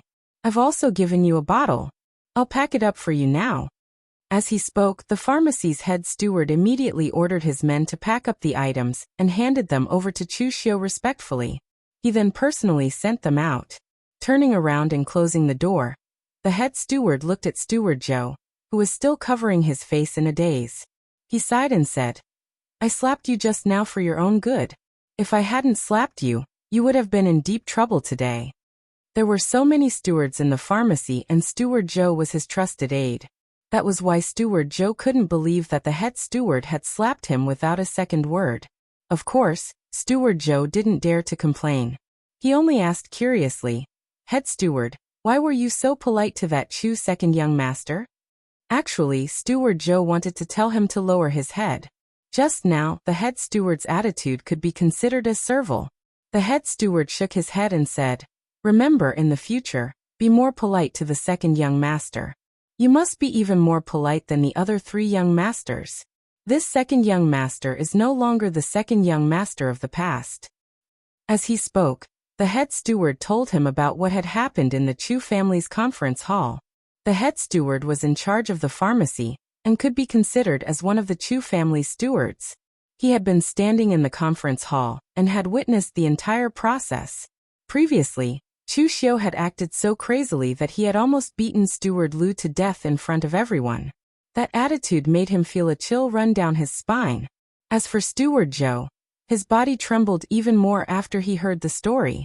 There was a difference in status between a steward and a steward. He belonged to the lowest rank, while Steward Lu, as the head steward of the Chu family, was the highest rank. Steward Zhou had to bow his head in respect when he saw Steward Lu. In the end, even Steward Lu was almost crippled by this second young master. Steward Zhou actually dared to be so rude to him. Steward Zhou felt that he was simply courting death. Steward Zhou hurriedly wept tears of gratitude to the head steward. "If it wasn't for you, this lowly one would have been in deep trouble." The head steward sighed and said, "Remember, even though we are all stewards of the Chu family, we are still servants. If we forget our identities, the consequences will be very serious." Just like Steward Lu, he forgot his identity. In the end, not only will he be disgraced, he will also have to lie in bed for a few months.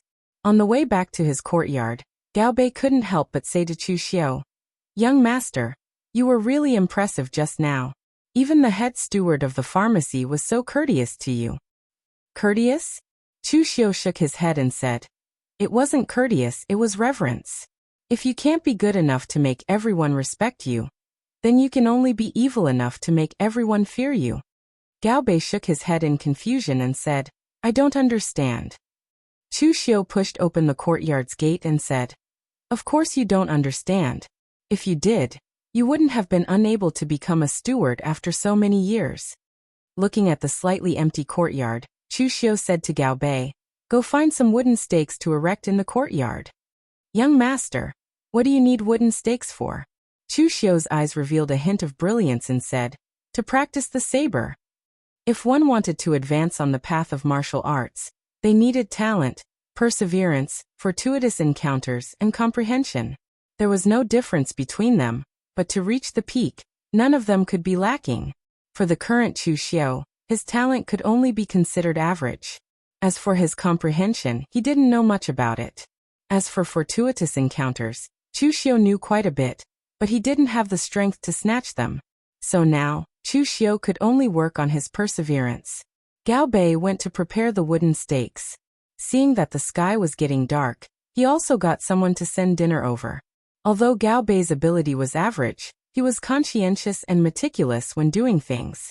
Returning to his room, Chu Xiu took out the medicinal pills he received from the pharmacy. Among them, there were 2 packets of qi replenishing powder a month, which should be 24 packets a year. However, the head steward of the pharmacy gave him 30 packets. There was also the blood condensation pill, 3 pills a year, but Chu Xiu had 10 pills in this bottle, and their quality was also high. The preparation of this qi replenishing powder was relatively simple. He just needed to grind some herbs into powder according to a certain ratio, and mix them together. It could replenish qi and strengthen the body, and assist in cultivation. However, there were several herbs that were more precious, and they couldn't be bought in Tongzhou Prefecture. As for the blood condensation pill, as the name suggested, it was used to help martial artists condense the body's qi and blood to break through to the blood condensation realm. It needed a special alchemist to refine it. The process was complicated, and there was a chance of failure. Even the Chu family only dared to refine it once a month. Taking out a packet of qi replenishing powder, he mixed it with water and swallowed it. After a while, Chu Xiu felt a heat rising from his body. He quickly began to operate the Xiantian skill to refine this medicinal power. Chapter 10. The cultivation methods of Taoism emphasized the most on the foundation. Although the Xiantian skill, a secret manual of Chuanjin sect, did not have any moves in actual combat, it could make Chu Xiu's foundation extremely solid, and even make up for his poor foundation when he was young. The extraordinary meridians flowed by themselves, and the 8 meridians were all opened. A trace of true qi from the Xiantian skill wandered in Chu Xiu's meridians. High-grade true qi was indeed different. Chu Xiu could clearly feel the true qi wandering in his body and strengthening it. But Chu Xiu didn't feel anything when he practiced the vast sea cultivation method of the Chu family before. He could only feel a faint heat flow with his true qi, which was very vague.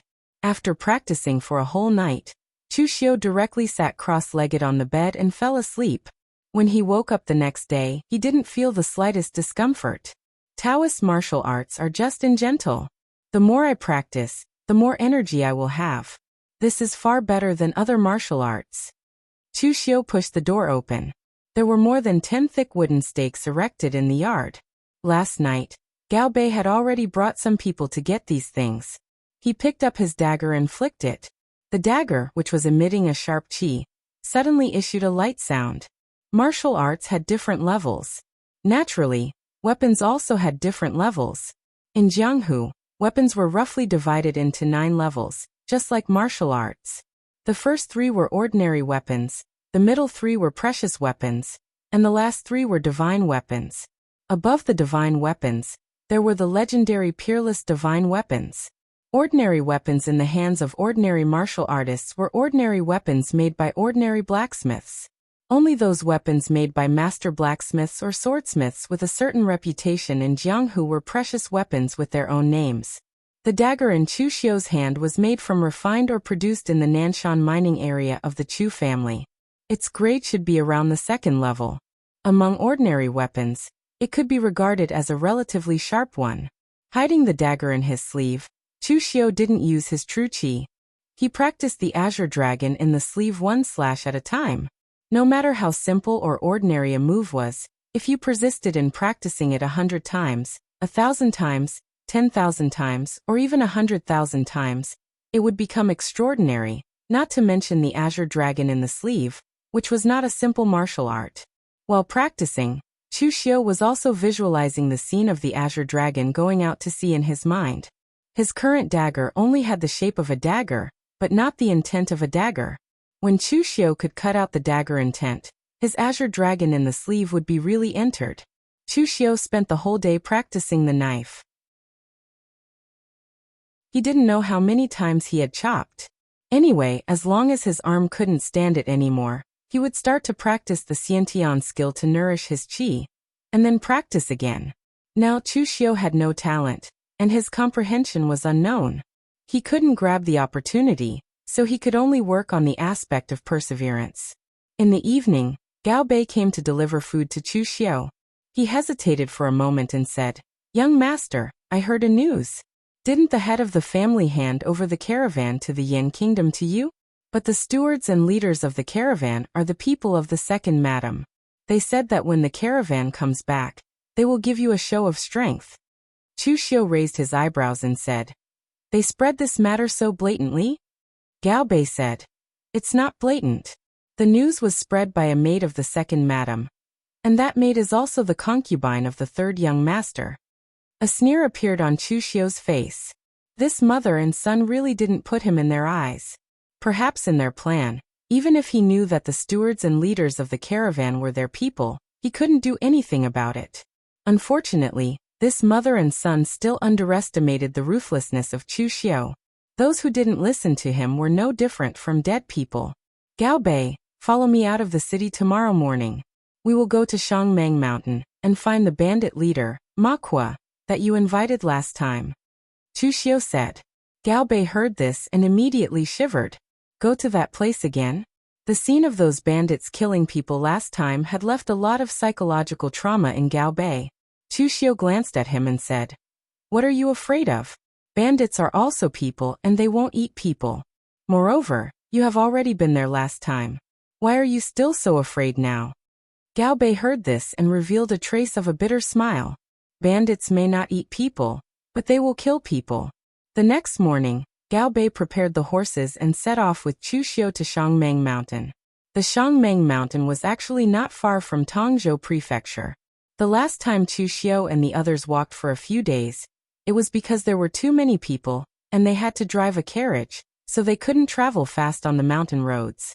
Now only Chu Xiu and Gao Bei rode fast horses, and it only took them a little more than a day to arrive. The Chu clan didn't suspect anything because in the past, Chu Xiu also often went out to play.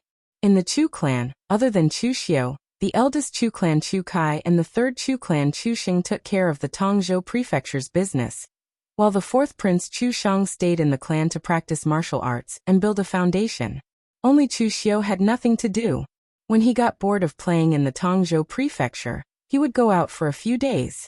In any case, as long as he didn't cause any trouble, the Chu clan couldn't be bothered to care about him. Gao Bei had been to Shangmeng Mountain once, so his memory was pretty good. After turning left and right in the old forest, he soon found the stronghold of the bandit leader, Ma Kuo.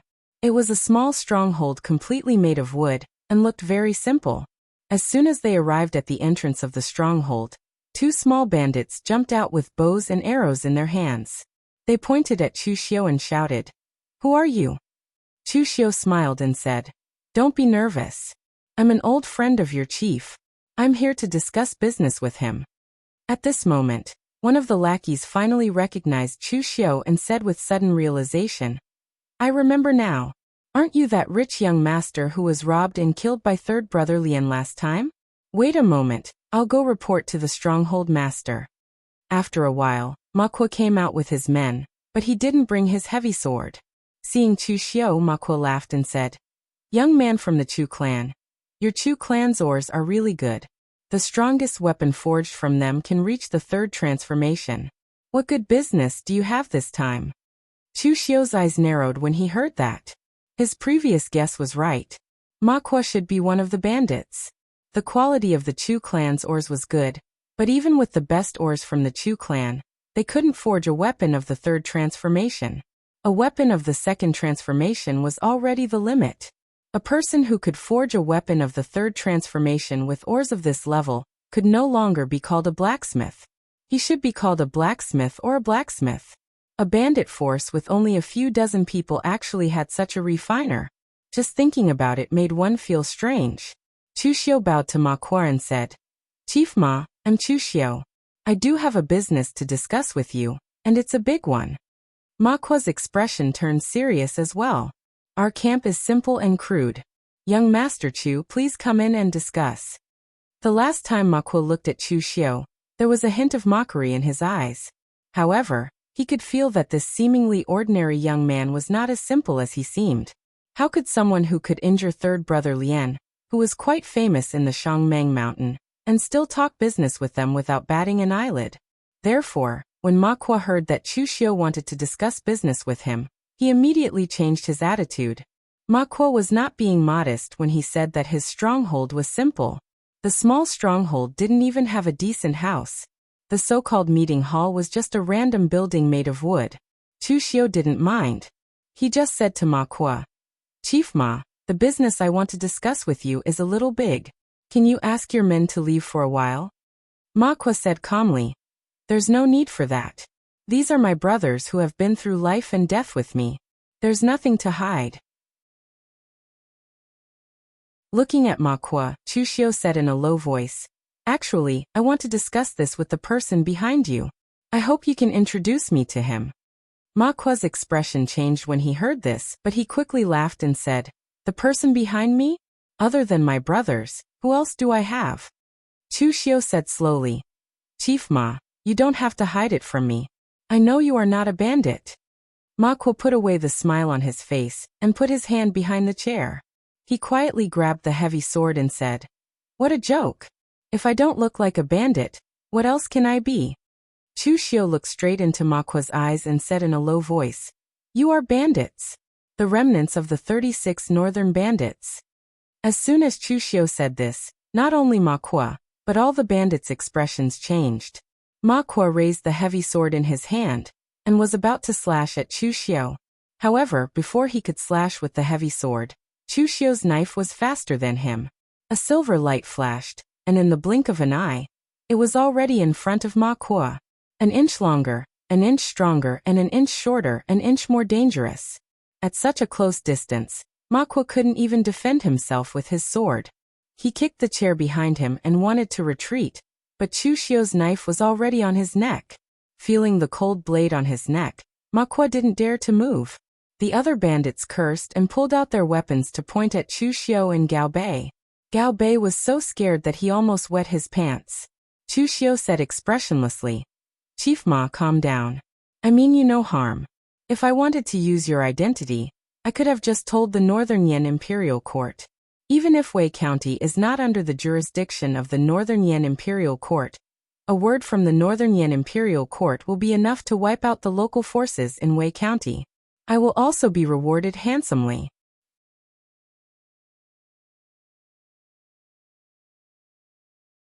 Chapter 11. With a knife on his neck, Ma Kuo had no choice but to calm down. He waved his hand and asked the others to put down their weapons. He looked straight at Chu Xiu and said, "Tell me, how did you know about us?" Chu Xiu said calmly, "I guessed it. Master Ma's kung fu is pretty good. I can tell that you're not from an unorthodox background. And judging from your behavior, although you look like bandits, you're very obedient. You don't have the sloppiness of ordinary bandits. Moreover, Stronghold Master Ma mentioned the two words Chilean last time. This makes people even more suspicious. Other than the Chilean Iron Cavalry of the 36 bandits of the Northern Lands, bandits and Chilean together, I really can't think of anyone else." Ma Kuo smiled bitterly and said, "Damn it, I didn't keep my mouth shut." In fact, although Chu Xiu said that he had relied on these detailed observations, he was actually able to confirm the identity of the other party, because the original plot mentioned information about the 36 northern bandits. Small fights were called bandits, but when they were developed to the extreme, they would become great bandits who would plunder the world. There were three great powers in the world: Northern Yan, Eastern Qi, and Western Chu. Their strength was similar now, but a few decades ago, Northern Yan was extremely weak. It was attacked by Eastern Qi and Western Chu together. It couldn't even manage its external affairs, let alone its internal affairs. In troubled times, bandits rose up. In the Northern Yan Kingdom, groups of bandits quickly grew and became the 36 Northern Bandits. They were so powerful that they even dared to rob the Northern Yan Imperial Court and the major sects in the Jianghu. But later, Northern Yan rose again. It was said that the 36 Northern Bandits also offended the Northern Yan martial arts sect, the Northern Snowfall City. They were defeated by the Northern Yan Imperial Court and the Northern Snowfall City. The leaders of the 36 Northern Yan were either killed or crippled. They were no longer a threat. In the original plot, there was news that the 36 Northern Bandits had appeared in Wei County. It was because of this news that Chu Xiu could confirm Ma Kuo's identity. Chu Xiu removed his saber and said calmly, "I know your background, Chief Ma, but I didn't announce it. Chief Ma should know my sincerity now, right?" Ma Kuo rubbed his neck and mumbled, "Your blade is indeed fast, but if the distance was any further, I wouldn't have given you the chance to get close to me." Ma Kuo put on a brave front and asked, "What do you want to trade with my boss? You can tell me first." Chu Xiu said in a deep voice, "I know the whereabouts of the leader of the Chilean Iron Cavalry of the 36 Great Bandits, Red-Faced Heavenly King Penghu. I wonder if this information is enough for us to trade?" Ma Kuo was shocked and shouted, "Do you really know where the first master is? You're not lying to me." Chu Xiu said indifferently, "Bring me to see the person behind you. He will naturally be able to tell whether what I said is true or false. Moreover, I won't dare to lie when I get there." Ma Kuo thought for a while and said, "All right then, come with me. My boss is at the Northern Mang Mountain. It will take a few days to get there." The Northern Mang Mountain was originally just a mountain range, but the mountain range in the middle was slightly smaller. The Tong State Prefecture was located in the middle, so the locals in Wei County called it the Northern Mang Mountain and the Southern Mang Mountain. Chu Xiu was currently at the Southern Mang Mountain, which led to the Southern Mountain mining area. The Northern Mang Mountain was located in the north of the Tong State Prefecture, which led to the Yan Kingdom. Ma Kuo brought Chu Xiu all the way to the northern Mang Mountain. It took them 5 days to reach the northern Mang Mountain by taking shortcuts. In the northern Mang Mountain, a sizable stronghold appeared in front of Chu Xiu. There were tall watchtowers around it, and it looked much more formal than Ma Kuo's stronghold. Ma Kuo explained, "After we came to Wei County, my boss built a stronghold here. But just in case, we have a small group of people scattered outside, just like my stronghold." Ma Kuo whistled a few strange sounds, and immediately a few bandits came to him. They cupped their hands and said to Ma Kuo, "Boss Ma, how come you have time to come back today? Who is this guy?" Ma Kuo said, "An acquaintance. I will bring him to see the boss first." The bandits nodded and left. Obviously, Ma Kuo had enough prestige here that he was worth the trust of these bandits. After arranging a meeting room for Chu Xiu, Ma Kuo left immediately. Obviously, he was going to see the person behind him. Chu Xiu was not in a hurry. He quietly drank his tea. After a while, Ma Kuo walked in with a tall and muscular man who was also in his 30s. He had a leopard's head and a pair of round eyes. This man was much stronger than Chu Xiu. He had reached the blood condensation realm. And from what Chu Xiu could see, he had even reached the peak of the blood condensation realm. He was only 1 step away from the Xiantian realm. The man looked at Chu Xiu, and a fierce aura came from him. He said in a deep voice, "So you are the one who said you know where the boss is?" Ma Kuo quickly said, "This is Boss Han Bao. He used to be one of the boss's personal guards." Chu Xiu stood up and cupped his hands. "Yes, I am. Chu Xiu greets you, Boss Han." Han Bao waved his hand and snorted. "Don't talk nonsense. Tell me what you want. Of course, don't even think about asking for too much. Otherwise, I can pry the boss's information out of your mouth." Chu Xiu shook his head. "Boss Han, you don't need to scare me. Actually, I didn't plan to trade this information with you. Now, I will tell you as a gift. As far as I know, after the boss was injured by the Northern Yan Imperial Court, Peng Hu has been hiding in the barren mountains and forests of Liaodong County in the north. He is recovering his strength and wants to make a comeback." Chu Xiu did not lie to them. In the future, this scarlet-faced heavenly king Peng, who had indeed caused some trouble for the Northern Yan Imperial Court after he had recovered his strength. Unfortunately, it was only a small problem, and was easily resolved by the Northern Yan Imperial Court. Han Bao was puzzled. "You are not lying to me?" There were people from the Northern Floating Snow City who participated in the extermination of the 36 bandits. The Northern Floating Snow City is in the north. Why would the boss continue to stay in the north? Chu Xiu said indifferently. "The barren mountains and forests of Liaodong are uninhabited. Neither the Northern Floating Snow City nor the Northern Yan Imperial Court will enter it. Only some herb gatherers enter occasionally. Boss Peng, who only wants to recover his strength, not to expand his power. This place is perfect for him. Moreover, you all should have heard of the saying that it is dark under the lamp. Even your own people did not expect that Peng Hu would stay in the north, let alone the Imperial Court and the Northern Floating Snow City. If Boss Han doesn't believe me, you can send someone to Liaodong County to take a look. There must be a secret signal that Boss Peng Hu left for you. From here to Liaodong County on horseback, it will take about a month." Han Bao's expression softened after hearing this. He cupped his fists at Chu Xiu and said, "If we can really find the boss, I, Han Bao, will owe you a favor. Tell me, what do you want?" Chu Xiu didn't say what he wanted. He asked instead, "After we find Boss Peng Hu, what are you going to do?"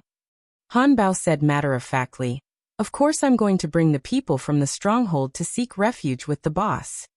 Chu Xiu shook his head and said, "That's not right.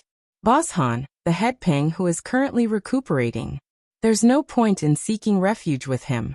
Instead, your actions will increase the risk of exposing the head Peng Hu.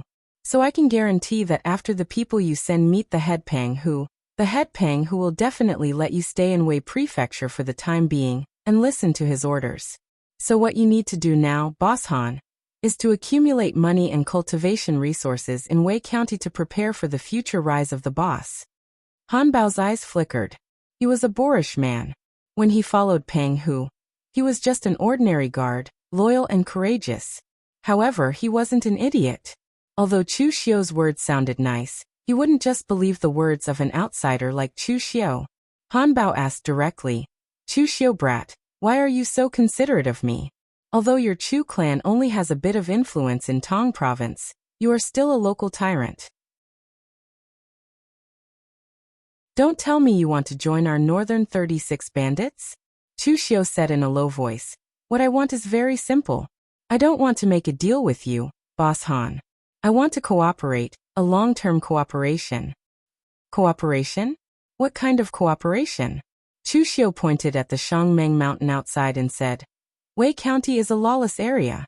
The Northern Yan rule over Wei County in name only, so there are bandits running rampant in Wei County. Even in this Shangmeng mountain, there are probably dozens of groups of bandits. However, these bandits have gone too far. They rob and kill, showing no mercy to the traveling merchants. Han Bao sneered. We are bandits and they are merchants. Why should we show mercy to them? Chu Xiu shook his head and said, But it is precisely because of this that the merchants are afraid of the bandits that they don't take the small paths in Shangmeng Mountain. Instead, they take the main road. Although it is time-consuming, it is safe. Or they arrange for a large number of guards to accompany them so that the bandits can't make a move. As more and more of these situations occur, the business of bandits in Shangmeng Mountain will decrease. Han Bao frowned. Even the northern 36 bandits of such a large scale had people specially assigned to come up with plans and strategies. He really hadn't considered these things before. Han Bao couldn't help but ask, Then what should we do? Chu Xiu said in a low voice. Nothing can be accomplished without rules. If there are no rules, then we will make them. The traveling merchants can enter and leave Shangmeng Mountain as they wish, but they have to pay a portion of the money. After Boss Han receives the money, you can take the initiative to escort the merchants out of Shangmeng Mountain. Anyone who has any designs on the merchants will be enemies with Boss Han. When the rules are set, and Boss Han's reputation spreads, the traveling merchants will take the initiative to pay you. Han Bao thought for a while and said, Then wouldn't I be enemies with all the bandits in Shangmeng Mountain? Chu Xiu said indifferently, It is enough for the entire Shangmeng Mountain to have one voice. Boss Han, don't you have the confidence to deal with those mobs? Han Bao laughed sinisterly and said, Of course I do. If it weren't for my injuries, I would have dealt with that bunch of trash long ago. Chu Xiu looked at Han Bao in surprise. It seemed like this person's peak strength was at the innate realm.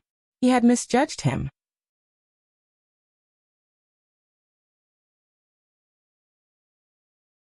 Chapter 12. Han Bao was a boorish man, but he was no idiot. He could naturally tell if Chu Xiu's plan was good or bad. In the past, among the 36 bandits of the northern lands, there were some who specialized in giving them advice and suggestions. There were even a few leaders of the 36 bandits of the northern lands who were scheming and skilled in calculation. If Ma Kuo hadn't told him about Chu Xiu's identity, Han Bao would have wanted to recruit Chu Xiu into their stronghold. Although Chu Xiu's strength wasn't worth mentioning, based on what he had said today, this Chu Xiu had the right to negotiate with Han Bao. By the way, Chu Xiu kid, you gave me such an idea. I still don't know what you want. Chu Xiu said in a low voice. It's simple. I also have a caravan in the Chu family, and I hope that my caravan can enter and leave Shangmeng Mountain without any obstructions. Also, since I'm cooperating with you, I hope that when I need you to help me kill someone, Boss Han, I hope that you can help me. A faint smile appeared on Han Bao's slightly ferocious face as he said, The first condition is not a problem. Although we the 36 bandits of the northern region are bandits by nature, we also pay attention to Jianghu morality. Since you have given me such a good idea, I will naturally agree to your conditions. But for the second condition, are you planning to use me, Han Bao, as your hired thug? Just this piece of information is not enough. Chu Xiu said calmly. Only cooperation can be achieved through reciprocity. Of course, I can give you more than this, Boss Han. My Chu family is the local tyrant of Tongzhou Prefecture, and we also have an inn business in Tongzhou Prefecture. Most of the caravans coming and going from Tongzhou Prefecture have to stay in our inn. I can find out all their information, including the route they are going to take, the things they are carrying, and so on. Han Bao's eyes lit up. If he had this information, His stronghold would not be left empty-handed. Right at that moment, Chu Xiu suddenly said, "Oh right, in a few days I'll send you news about the Chu clan's caravan. You'll be able to rob and kill them. Consider it my gift to Boss Han." Han Bao frowned. "You want me to rob your Chu clan's caravan? What does that mean?" A cold light flashed in Chu Xiu's eyes. "That's the caravan of the Chu clan, not my caravan." Han Bao and Ma Kuo looked at each other and felt a chill run down their spines. In terms of viciousness, these bandits couldn't compare to these so-called aristocratic family disciples. They were so vicious to their own people, let alone to others. After Boss Han agreed to Chu Xiu's terms of cooperation, Chu Xiu agreed to contact the other party before returning to Tongzhou Prefecture. Gao Bei was also sent back by Ma Kuo's men. Gao Bei almost cried when he saw Chu Xiu again. Gao Bei had been dealing with these bandits for a long time. He was afraid that if he angered the other party, he would be killed. Seeing Gao Bei like this, Chu Xiu couldn't help but shake his head. Although Gao Bei was cautious and conscientious, he was too timid. After entering the city, Chu Xiu went straight to the Chu clan. At this time, there was a group of people in front of the Chu clan's gate, busy loading boxes of goods onto carts. It seemed like they were about to set off. Seeing this scene, Chu Xiu's expression immediately turned gloomy. Recently, there were no caravans coming in and out of the Chu clan. There was only one caravan heading to the Yan kingdom, so it was obvious who these people were. But the problem was that he was in charge of this caravan. Now that he wasn't around, these people were ready to set off. It was just as Gao Bei said. The people in this caravan probably didn't intend to listen to him from the beginning. "Who allowed you to leave?" Chu Xiu asked with a gloomy expression. A 40-year-old caravan steward jogged over with a humble smile on his face. He greeted Chu Xiu and said, "I am Zhang Quan, the steward of this caravan." "Greetings, second young master." This Zhang Quan's attitude couldn't be considered arrogant. In fact, it was a little servile. However, Chu Xiu still asked coldly, "Who is in charge of this caravan now?"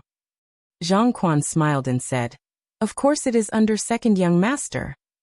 Chu Xiu looked straight at Zhang Quan and said coldly, "Since it is under my control, then who allowed you to load the goods and set off? How much money did you sell for the last batch of goods? What did you bring back? What are you planning to transport this time? Have you ever discussed these with me?" Zhang Quan lowered his head and put on a humble attitude. "Second young master, please forgive me." But at that time, second young master wasn't in the manor, and I couldn't find anyone to discuss it with. So I went to inform the patriarch, and only left after he agreed. Time waits for no man. If I delay the caravan, then I will delay the money. But second young master, you can rest assured. I have been in charge of this caravan for so many years, and I have never had a single mishap. Of course, if you are really dissatisfied, then when I return, I will be at second young master's disposal. At this time, there were already many members of the Chu clan gathered at the entrance of the Chu residence. All of them looked at Chu Xiu with mocking eyes. Even an idiot could see that although this Zhang Quan's attitude was extremely low profile and humble, it was obvious that he didn't give Chu Xiu any face. He also didn't give him the chance to interfere with the caravan. However, compared to the arrogant butler Lu, although this Zhang Quan was only a manager of the caravan, he had traveled extensively and was very tactful. He was a wily old fox who wouldn't listen to anything. Now, in front of so many people, he had already lowered his attitude to such an extent. Moreover, he even talked about the interests of Chu Zongguang and the entire caravan. What could Chu Xiu do to him? Beat him up for no reason? He wasn't like Butler Lu, who would be caught by Chu Xiu just because he said something wrong. Moreover, even if Chu Xiu really did beat him up for no reason, there would be people who would stop him in public. Moreover, Chu Xiu might even lose his position as the manager of the caravan because of this matter. A cold light flashed in Chu Xiu's eyes. He walked over and patted Zhang Quan's shoulder. He said in a low voice, "Manager Zhang, right? Very good, you have done very well. I just hope you won't regret it." A trace of pride flashed in Zhang Quan's eyes. He smiled humbly and said, "Thank you for your praise, second young master. This lowly one will never regret working for the Chu clan." Chu Xiu said indifferently, It's good that you won't regret it. Manager Zhang, I wish you a safe journey. Zhang Quan frowned. Why did the words "have a good journey" sound so awkward? However, he didn't care too much about it. He was already on the third young master's side. He was destined to be different from this unfavored second young master. If he offended him, then so be it. It wasn't a big deal. The rest of the Chu clan members also secretly laughed and shook their heads.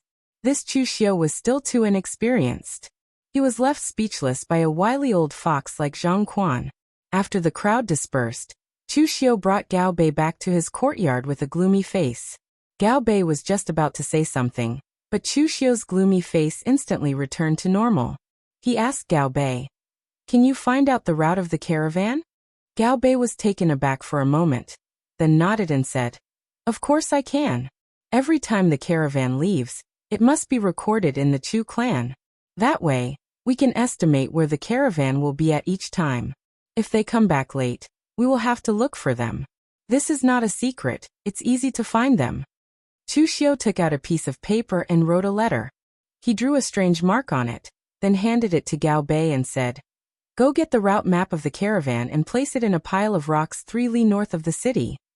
Although Gao Bei was an honest man, he was not stupid. He could roughly guess what Chu Xiu wanted to do, and he couldn't help but shiver. However, he was already on Chu Xiu's side. Whatever Chu Xiu asked him to do, he could only do it. Otherwise, he could already feel the consequences from Chu Xiu's ruthless way of doing things. At this time, Zhang Quan's caravan had already left the city. One of the stewards came up to Zhang Quan and said with a frown, "Old Zhang, you've offended the second young master today. I've heard how the second young master treated Butler Lu during the clan meeting. Ever since the second young master returned from the Nanshan mining area, he has become different from the previous second young master." Zhang Quan said nonchalantly, "Of course I know that, but don't forget how many benefits we've received from the third young master over the years, including that time when we were deceived and bought a pile of fake medicine. That matter was covered up by the third young master and the second madam. We are all servants of the Chu clan, but it's still uncertain who the Chu clan will belong to in the future. Since we've already chosen a side, we shouldn't be half-hearted. If anything happens, the second madam and the third young master will take care of it for us. Just like today, there's nothing wrong with my attitude. Would Chu Xiu dare to kill me? The Chu clan is a great clan, and since it's a great clan, it has to follow the rules. As long as we don't break the rules, Chu Xiu won't be able to touch us." The steward nodded, but he still felt a little uneasy.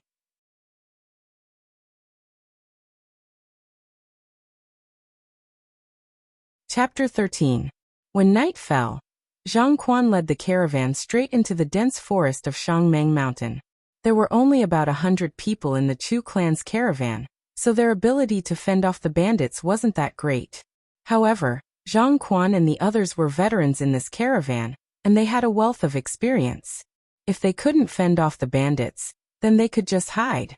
Shangmeng Mountain was huge, and with their experience, they could easily circle around the bandits and sweep away all traces of their trail, leaving Shangmeng Mountain safely. Even if they were unlucky and were discovered by the bandits, Zhang Quan and the others would decisively leave the goods behind and run. Although the bandits were ruthless and merciless, compared to killing, robbing was far more important. So if they encountered such a situation, the bandits would definitely go for the goods they left behind first, and Zhang Quan and the others would be able to escape easily.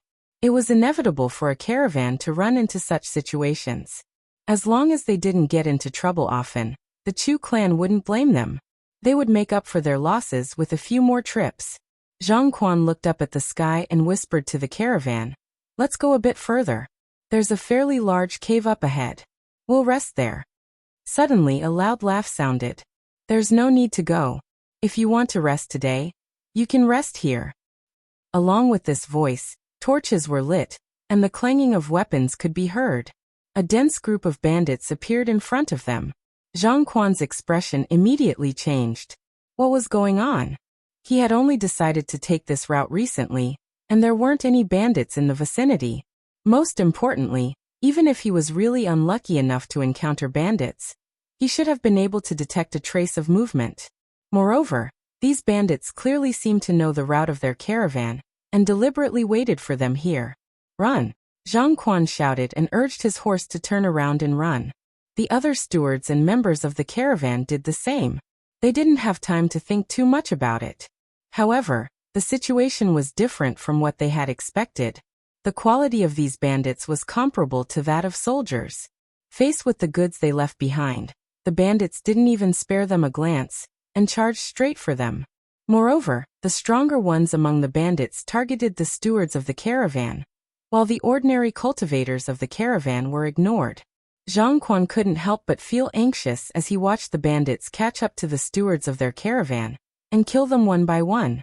He gritted his teeth, pulled out a dagger, and stabbed it into the horse's butt. The horse neighed in pain and sped up. However, at this moment, a heavy sword flew over from afar, directly smashing toward Zhang Quan. Although Zhang Quan was the manager of the caravan, he had only practiced some basic martial arts. He had relied on his own methods to manage the caravan all these years, not martial arts. When the heavy sword smashed down, he subconsciously turned around and raised his arms to block, but his arms were directly smashed into pieces. He spat out a mouthful of blood and fell from his horse. Behind him, Ma Kuo walked over slowly. He picked up the terrified Zhang Quan and whispered into his ear, "Zhang Quan, right? Young Master Chu Xiu asked me to bring you a message. Steward Zhang, have a safe journey." The moment he heard this, Zhang Quan's eyes were filled with shock. He understood everything now. The second young master of the Chu clan had colluded with bandits to rob their caravan. However, Zhang Quan didn't have the time to feel resentful or regretful. Ma Kuo had already pulled out a dagger and stabbed it into Zhang Quan's chest. He twisted it with all his might before throwing Zhang Quan, who was already struggling to breathe, to the ground. Ma Kuo flicked the blood off the dagger and waved to the other bandits. "Go open the goods. Let's see what young Master Chu has prepared for us."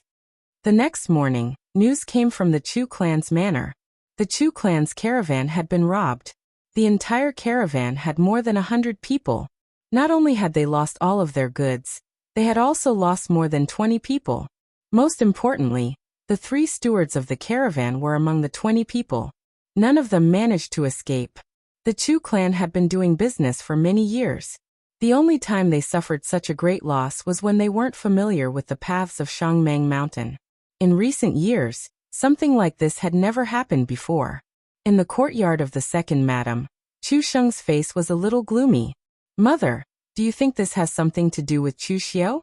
Steward Zhang and the others had just offended Chu Xiu, and now something happened here. The second madam's expression was also gloomy. "I don't know. Logically speaking, Chu Xiu shouldn't have the guts to do something like this. If the master finds out about this, even if he is the master's biological son, the master will cripple him. Besides, even if he has the guts, he doesn't have the power. The bandits of Shangmeng Mountain are arrogant and unruly. Why would they listen to him? Last time, I spent 10,000 taels of silver to hire a small bandit gang. Where did Chu Xiu get so much money? Before we have evidence, we shouldn't spread this matter. Otherwise, the master will be unhappy." Chu Xing nodded, but at this time he suddenly said, "Why don't we dig out all of Chu Xiu's subordinates and ask them if they have any clues?" The second madam coldly snorted. Chu Xiu has become much more cautious after returning from the southern mountain mining area. After returning to the Chu clan, he sent all of his subordinates to the southern mountain mining area. Now, we can't find them at all. The only one following him is Gao Bei. However, that person is his confidant. Since Chu Xiu keeps him by his side, he won't be afraid of us digging him out. Chu Sheng's face showed a trace of unwillingness. His opponent had always been the eldest son of the Chu clan, Chu Xiu. He didn't expect that Chu Xiu would suddenly appear and cause him such a big loss. The second madam waved her hand and said, "All right, don't complain. The master will send you to a meeting later. Say what you should, but don't say what you shouldn't." Chu Xing nodded, turned around and walked out. The incident with the caravan wasn't a big deal, but it wasn't a small one either. Because such a thing hadn't happened in many years, it alarmed Chu Zongguang. Some of the stewards, as well as Chu Xiu's sons, were called over to listen to the meeting. Inside the meeting hall, Chu Xiu sat there without the slightest expression on his face. Chu Sheng, on the other hand, occasionally glanced at Chu Xiu. No one knew what he was thinking. Several members of the caravan, who had escaped death, still had frightened expressions on their faces. They recounted what happened that night, but unfortunately, there wasn't anything of value. They didn't even know the bandit's name, nor did they see the bandit's face. Those bandits killed everyone they saw, and they only cared about running for their lives. How could they care about such things? Chu Zongguang waved his hand slightly irritably and said, all right, I'll remember this lesson. Next time, be more careful. Disperse, I'm going back to seclusion. At this time, Chu Xiu suddenly stood up and said, Father, the caravan is like a group of dragons without a leader. I'm willing to lead the caravan to Shangmeng Mountain again. When these words came out, everyone present was stunned, including Chu Xiu's 3 brothers. Ever since the Chu clan had been established in the Tongzhou prefecture, apart from some open and secret battles with other clans, the number of people who died in the caravans was the second highest. Just like this time, if you were unlucky enough to encounter bandits, whether you could survive or not would depend on your luck. Thus, even if Chu Sheng and the others managed the caravan, they would never follow the caravan. At most, they would be responsible for arranging the caravan's goods and so on. Chu Zongguang frowned and said, Why are you following them? How can you lead a caravan without any experience? Chu Xiu said gravely, The caravan is currently in a state of panic. If they don't have someone with enough authority to lead them, when will they be able to resume their journey? Other matters can be delayed, but our Chu clan's pharmacy cannot be delayed. There are some medicines in the pharmacy that will run out of stock if we don't bring them back soon. As a direct descendant of the Chu clan, I should take the lead and inspire the people. Father, please allow me to do this. Chu Zongguang frowned. He hadn't expected Chu Xiu to be so enlightened. However, after thinking about it, he still said, Then go. Be careful. Chu Xiu cupped his hands and walked out under the puzzled gazes of the others.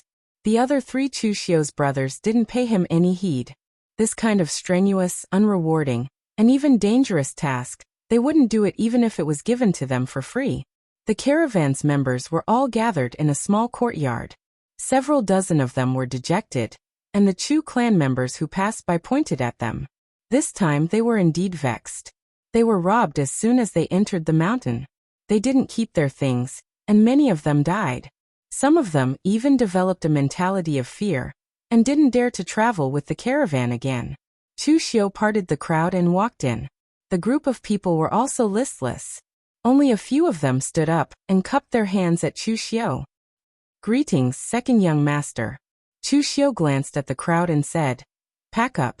The caravan will set off for the Yan Kingdom again. Hearing this, the people immediately became anxious. Someone immediately said, Second young master, we just got into trouble. No matter what, we need to recuperate for a while and think of a countermeasure before we leave. What if we are robbed again after entering the mountain? The other caravans also agreed.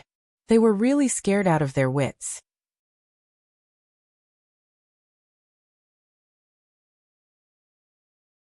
Chapter 14. It was Chu Xiu who had sent Han Bao to rob the caravan, but Chu Xiu only intended to kill Zhang Quan and the other stewards. He intended to keep the others alive. Otherwise, what would be the point of a caravan if there wasn't a single person left? In truth, not many of them had died, but those who survived seemed to have been scared out of their wits. They didn't dare to move any further. This made Chu Xiu sneer coldly in his heart. That cheap father of his really didn't care about the Chu clan's affairs at all. These servants had already been spoiled to this extent, and yet he didn't care about them at all. Looking at the crowd, Chu Xiu said coldly, Recuperate for a period of time? Think of a countermeasure? What a joke. It's not like you're the ones who died. You didn't even suffer a single injury, so what's there to recuperate for? As for a countermeasure, the bandits of MT Meng have been wreaking havoc for decades. Even the Wei Commandery's Northern Yan Imperial Court can't do anything about it. And you want a countermeasure? A bunch of trash. If you're afraid, just say it. Stop finding excuses. The members of the caravan were all furious. However, no matter what, Chu Xiu was still the second young master of the Chu clan. They weren't even stewards, so they didn't dare to challenge Chu Xiu. They could only remain silent with angry expressions on their faces. Chu Xiu sneered. Do you think it's over if you don't say anything? The Chu clan has so many businesses, and the treatment given to the caravans is the best. The other servants only get 1 tael or 2 taels of silver a month, but your caravan gets at least 10 taels of silver a month, and the stewards can even get up to 100 taels of silver. The Chu clan doesn't give you so much money to be the boss here. Even if you're afraid of death and don't want to go, there are plenty of people who want to go. Gao Bei. Chu Xiu shouted. Gao Bei immediately walked out and said, I'm here. Chu Xiu said calmly, Go tell those servants in the Chu clan's odd job office that if they dare to risk their lives, my caravan will dare to take them. The minimum salary is 10 taels of silver a month, and as long as they return safely, I will give them half of our profits as a reward. Chu Xiu then turned his attention to the other members of the caravan and said lightly, As for you guys, it's fine if you don't want to risk your lives in the caravan. Go find Steward Liu and ask him to assign you a new place.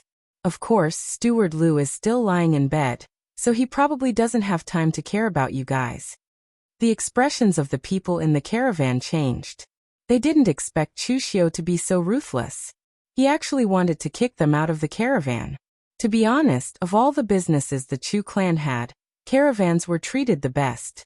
Furthermore, they hadn't encountered any major dangers in the past few years. This was the only time they had been frightened. Just because they had to give up such a good position this time. Those who had been firm just now immediately began to hesitate. Moreover, compared to when Zhang Quan was in charge of the caravan, the second young master was much more generous. He was actually willing to take out half of the profits as a reward, even though this 5% seemed like a small amount, and it was even less when divided among the 100 or so people. The profits of each caravan were several thousand taels of silver.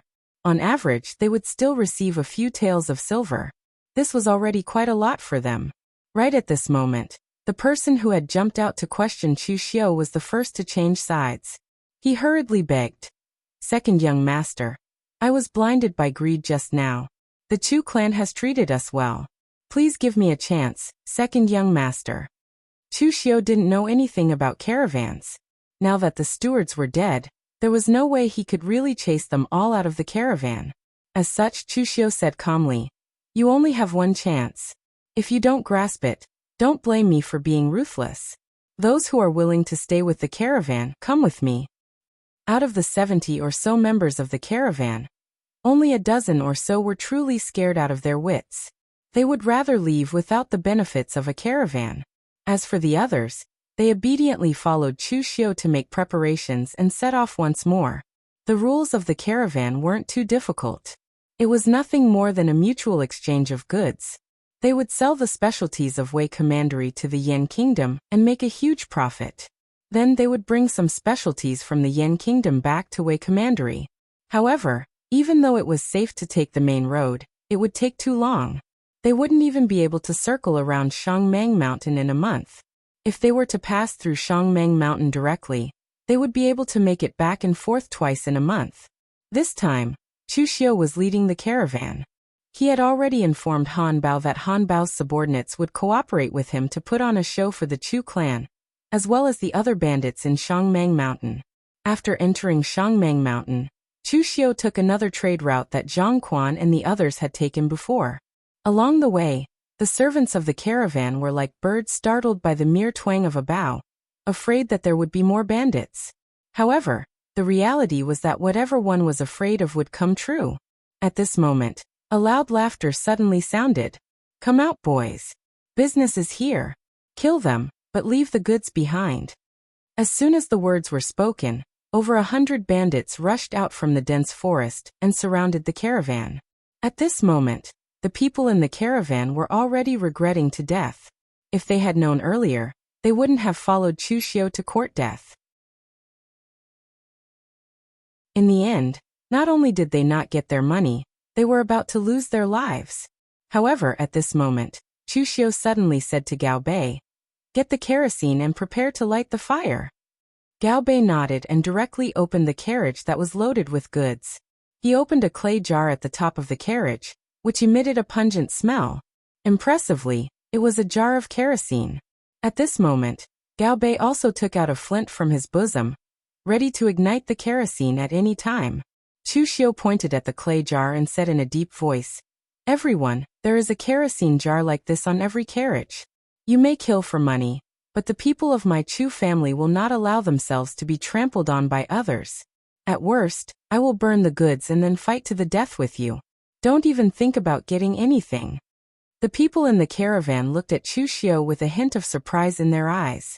Obviously, they didn't expect this second young master to have such a trick up his sleeves. However, what if they encountered a hot-tempered bandit who would rather not have this thing and kill them? Among the bandits, a strong man carrying a machete walked out. Chu Xiu knew this person. He was one of Han Bao's trusted subordinates and had the strength of the body-tempering realm. Chu Xiu didn't know his real name, but the other bandits all called him Feng Yidao, meaning that his machete art was very fast, and he often killed people with a single blade. Feng Yidao pretended not to know Chu Xiu.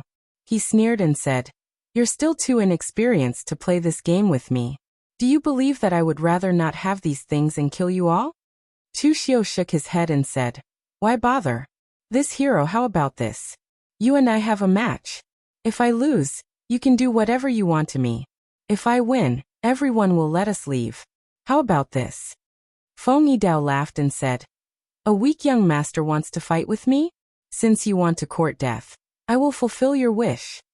The other members of the caravan all frowned. They couldn't be blamed for being worried.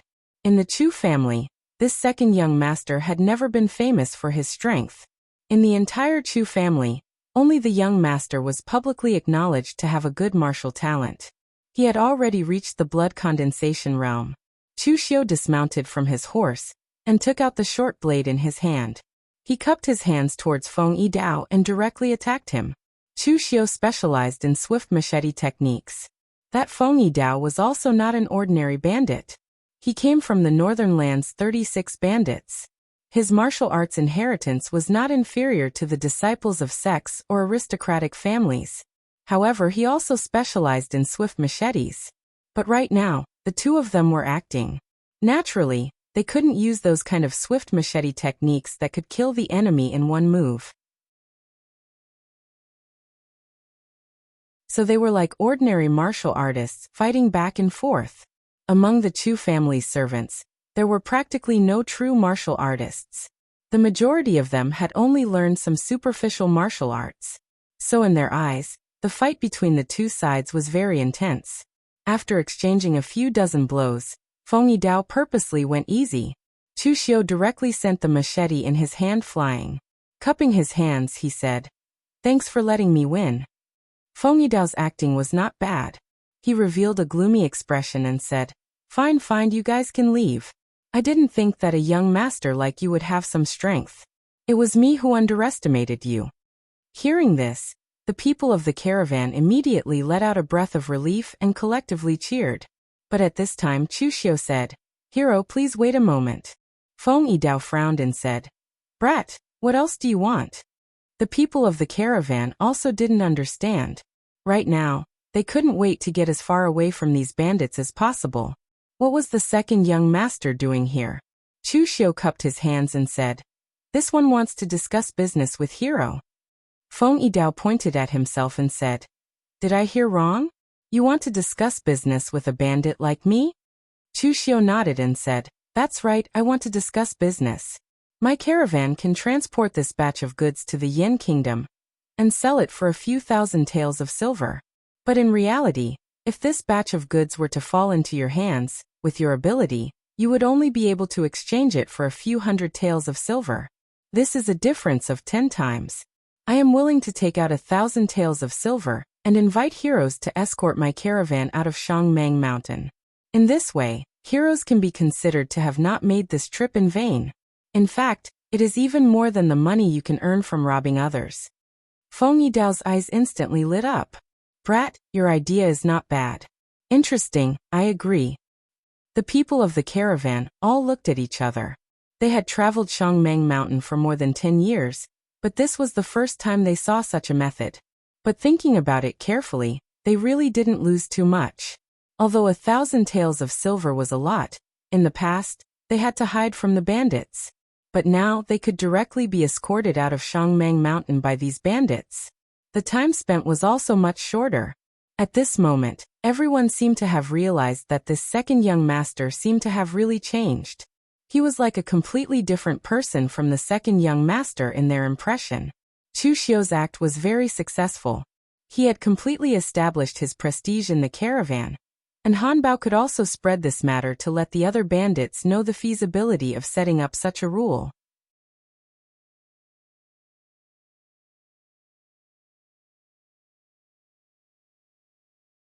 Chapter 15. Chu Xiu's caravan was going to the Yan Kingdom, but in reality, they were only going to a small border town, Qingyuan Town.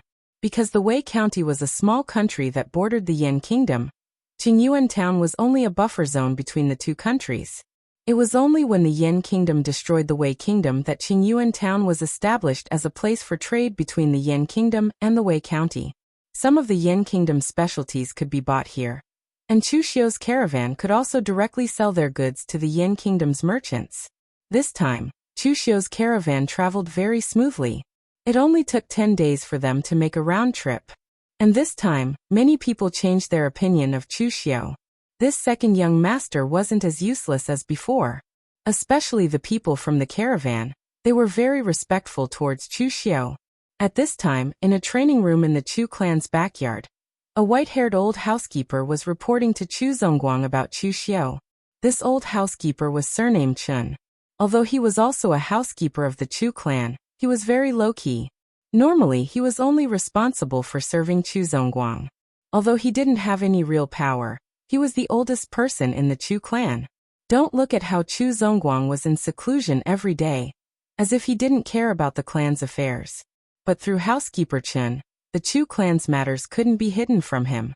After listening, Chu Zongguang's eyes revealed a trace of astonishment. But soon after, he coldly snorted and said, "This brat is too risky. If he does this, what if the bandits on the other side aren't moved by force or persuasion, and would rather kill him without the goods? Also, if the bandits aren't strong enough to escort them out of the Shangmeng Mountain, wouldn't his silver be wasted?" Housekeeper Chen said with a smile, "But second young master's luck is pretty good. The bandits that robbed him only recently arrived at the Shangmeng Mountain. Their strength is pretty good. I heard that because of second young master's matter, they have already established some rules in the Shangmeng Mountain. In any case, having rules is better than having no rules at all. In the future, our Wei County's people will be able to enter and leave the Shangmeng Mountain much more easily." After saying this, housekeeper Chen said hesitantly, "Patriarch, this old servant has something to say, but I don't know if I should say it." Chu Zongguang said lightly, "Old Chun, you've been with me for decades. What else can't you say?" Housekeeper Chen said in a low voice, "Patriarch, actually, our Chu family is already very strong. Although the eldest young master was a little reckless, his martial arts talent was not bad. With careful guidance, there was hope for him to become an innate in the future." Although the second young master had been disappointing in the past, he had become quite good after the training in the Nanshan mining area. Although his personality was a little radical and bold, he was still quite capable. Although the third young master's mind was a little gloomy, he was still very cautious in his actions. Although the fourth young master was young, he was precocious. If he was carefully nurtured, he would definitely become a great person in the future. Patriarch, if you can give up on studying that thing and properly teach the four young masters, stop them from continuing to fight amongst themselves, our Chu family might be able to stand shoulder to shoulder with the Shen family in the future." Hearing this, Chu Zongguang's face suddenly became gloomy. "Old Chen, what nonsense are you talking about? You've been with me for so many years. You should know how much I've paid for it. I didn't even hesitate to leave my hometown to come to Tongzhou Prefecture. What is the Shen family? Once I understand how to use it, let alone a mere Tongzhou Prefecture, I, Chu Zongguang, won't even put the entire Wei Prefecture in my eyes." Housekeeper Chen shook his head lightly and sighed silently. He was an old man of the Chu family. When Chu Zongguang was young, he could definitely be considered a young talent. In the end, when he went out to adventure in his early years and brought back that thing, Chu Zongguang seemed to have gone crazy. He brought the family to Tongzhou Prefecture and didn't care about anything else. He only cared about studying that thing. If Chu Zongguang had focused on developing the Chu family, the scale of the Chu family would definitely be much stronger than it was now. Glancing at housekeeper Chen, Chu Zongguang said in a low voice, "Old Chen, I understand what you mean. Don't worry, I know what to do. I haven't even died yet, but my sons are already eyeing the position of patriarch. Only little four can be a bit more honest. In the past, they always fought in the dark. Since they like to fight now, I'll let them fight openly. As long as they don't cause trouble for me, it's fine. Alright, old Chen, go out and help me keep an eye on them. Don't let them cause trouble." Chu Zongguang was stubborn. Housekeeper Chen could only shake his head and leave with a sigh.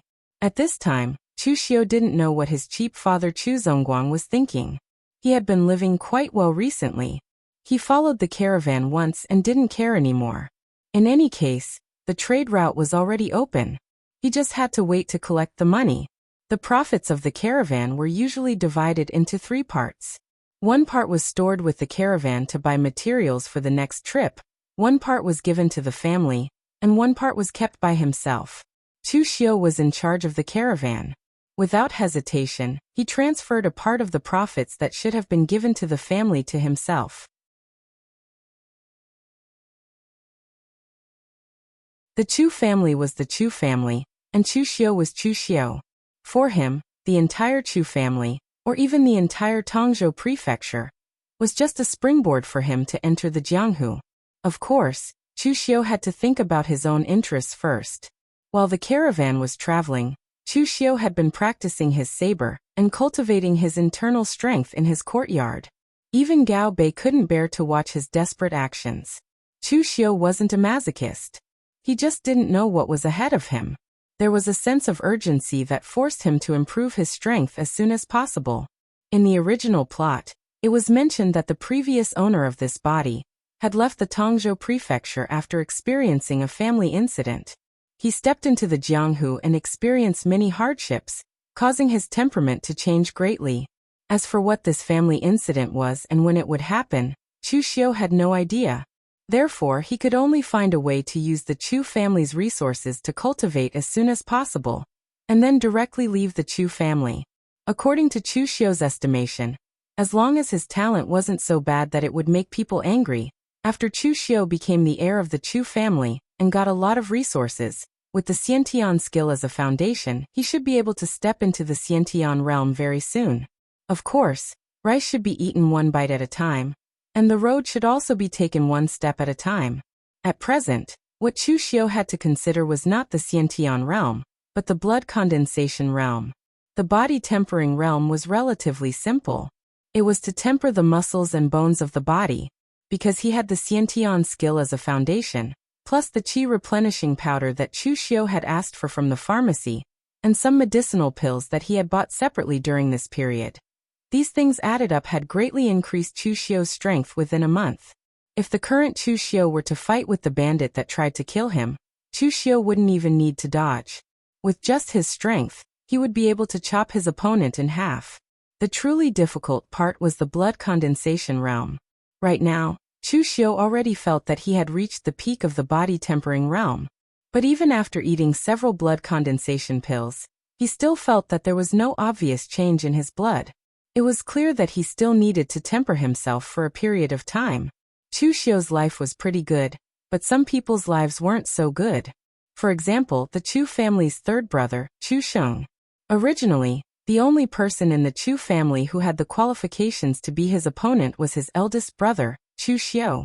But now, Chu Xiu had suddenly risen to prominence and had enough prestige within the Chu family. Moreover, he was also in charge of a caravan. He could travel 3 or 4 times a month, and each time he would bring back a huge profit, causing Chu Sheng's eyes to turn red. The main thing was that these profits had fallen into Chu Xiu's hands, which made Chu Sheng feel an enormous threat.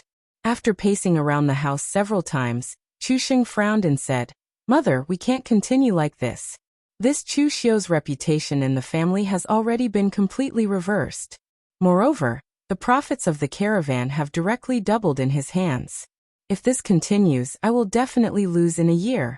The caravan cannot continue to stay in Chu Xiu's hands." The second madam frowned and said, "You want this caravan? It won't be that easy. Master will not give this caravan to you."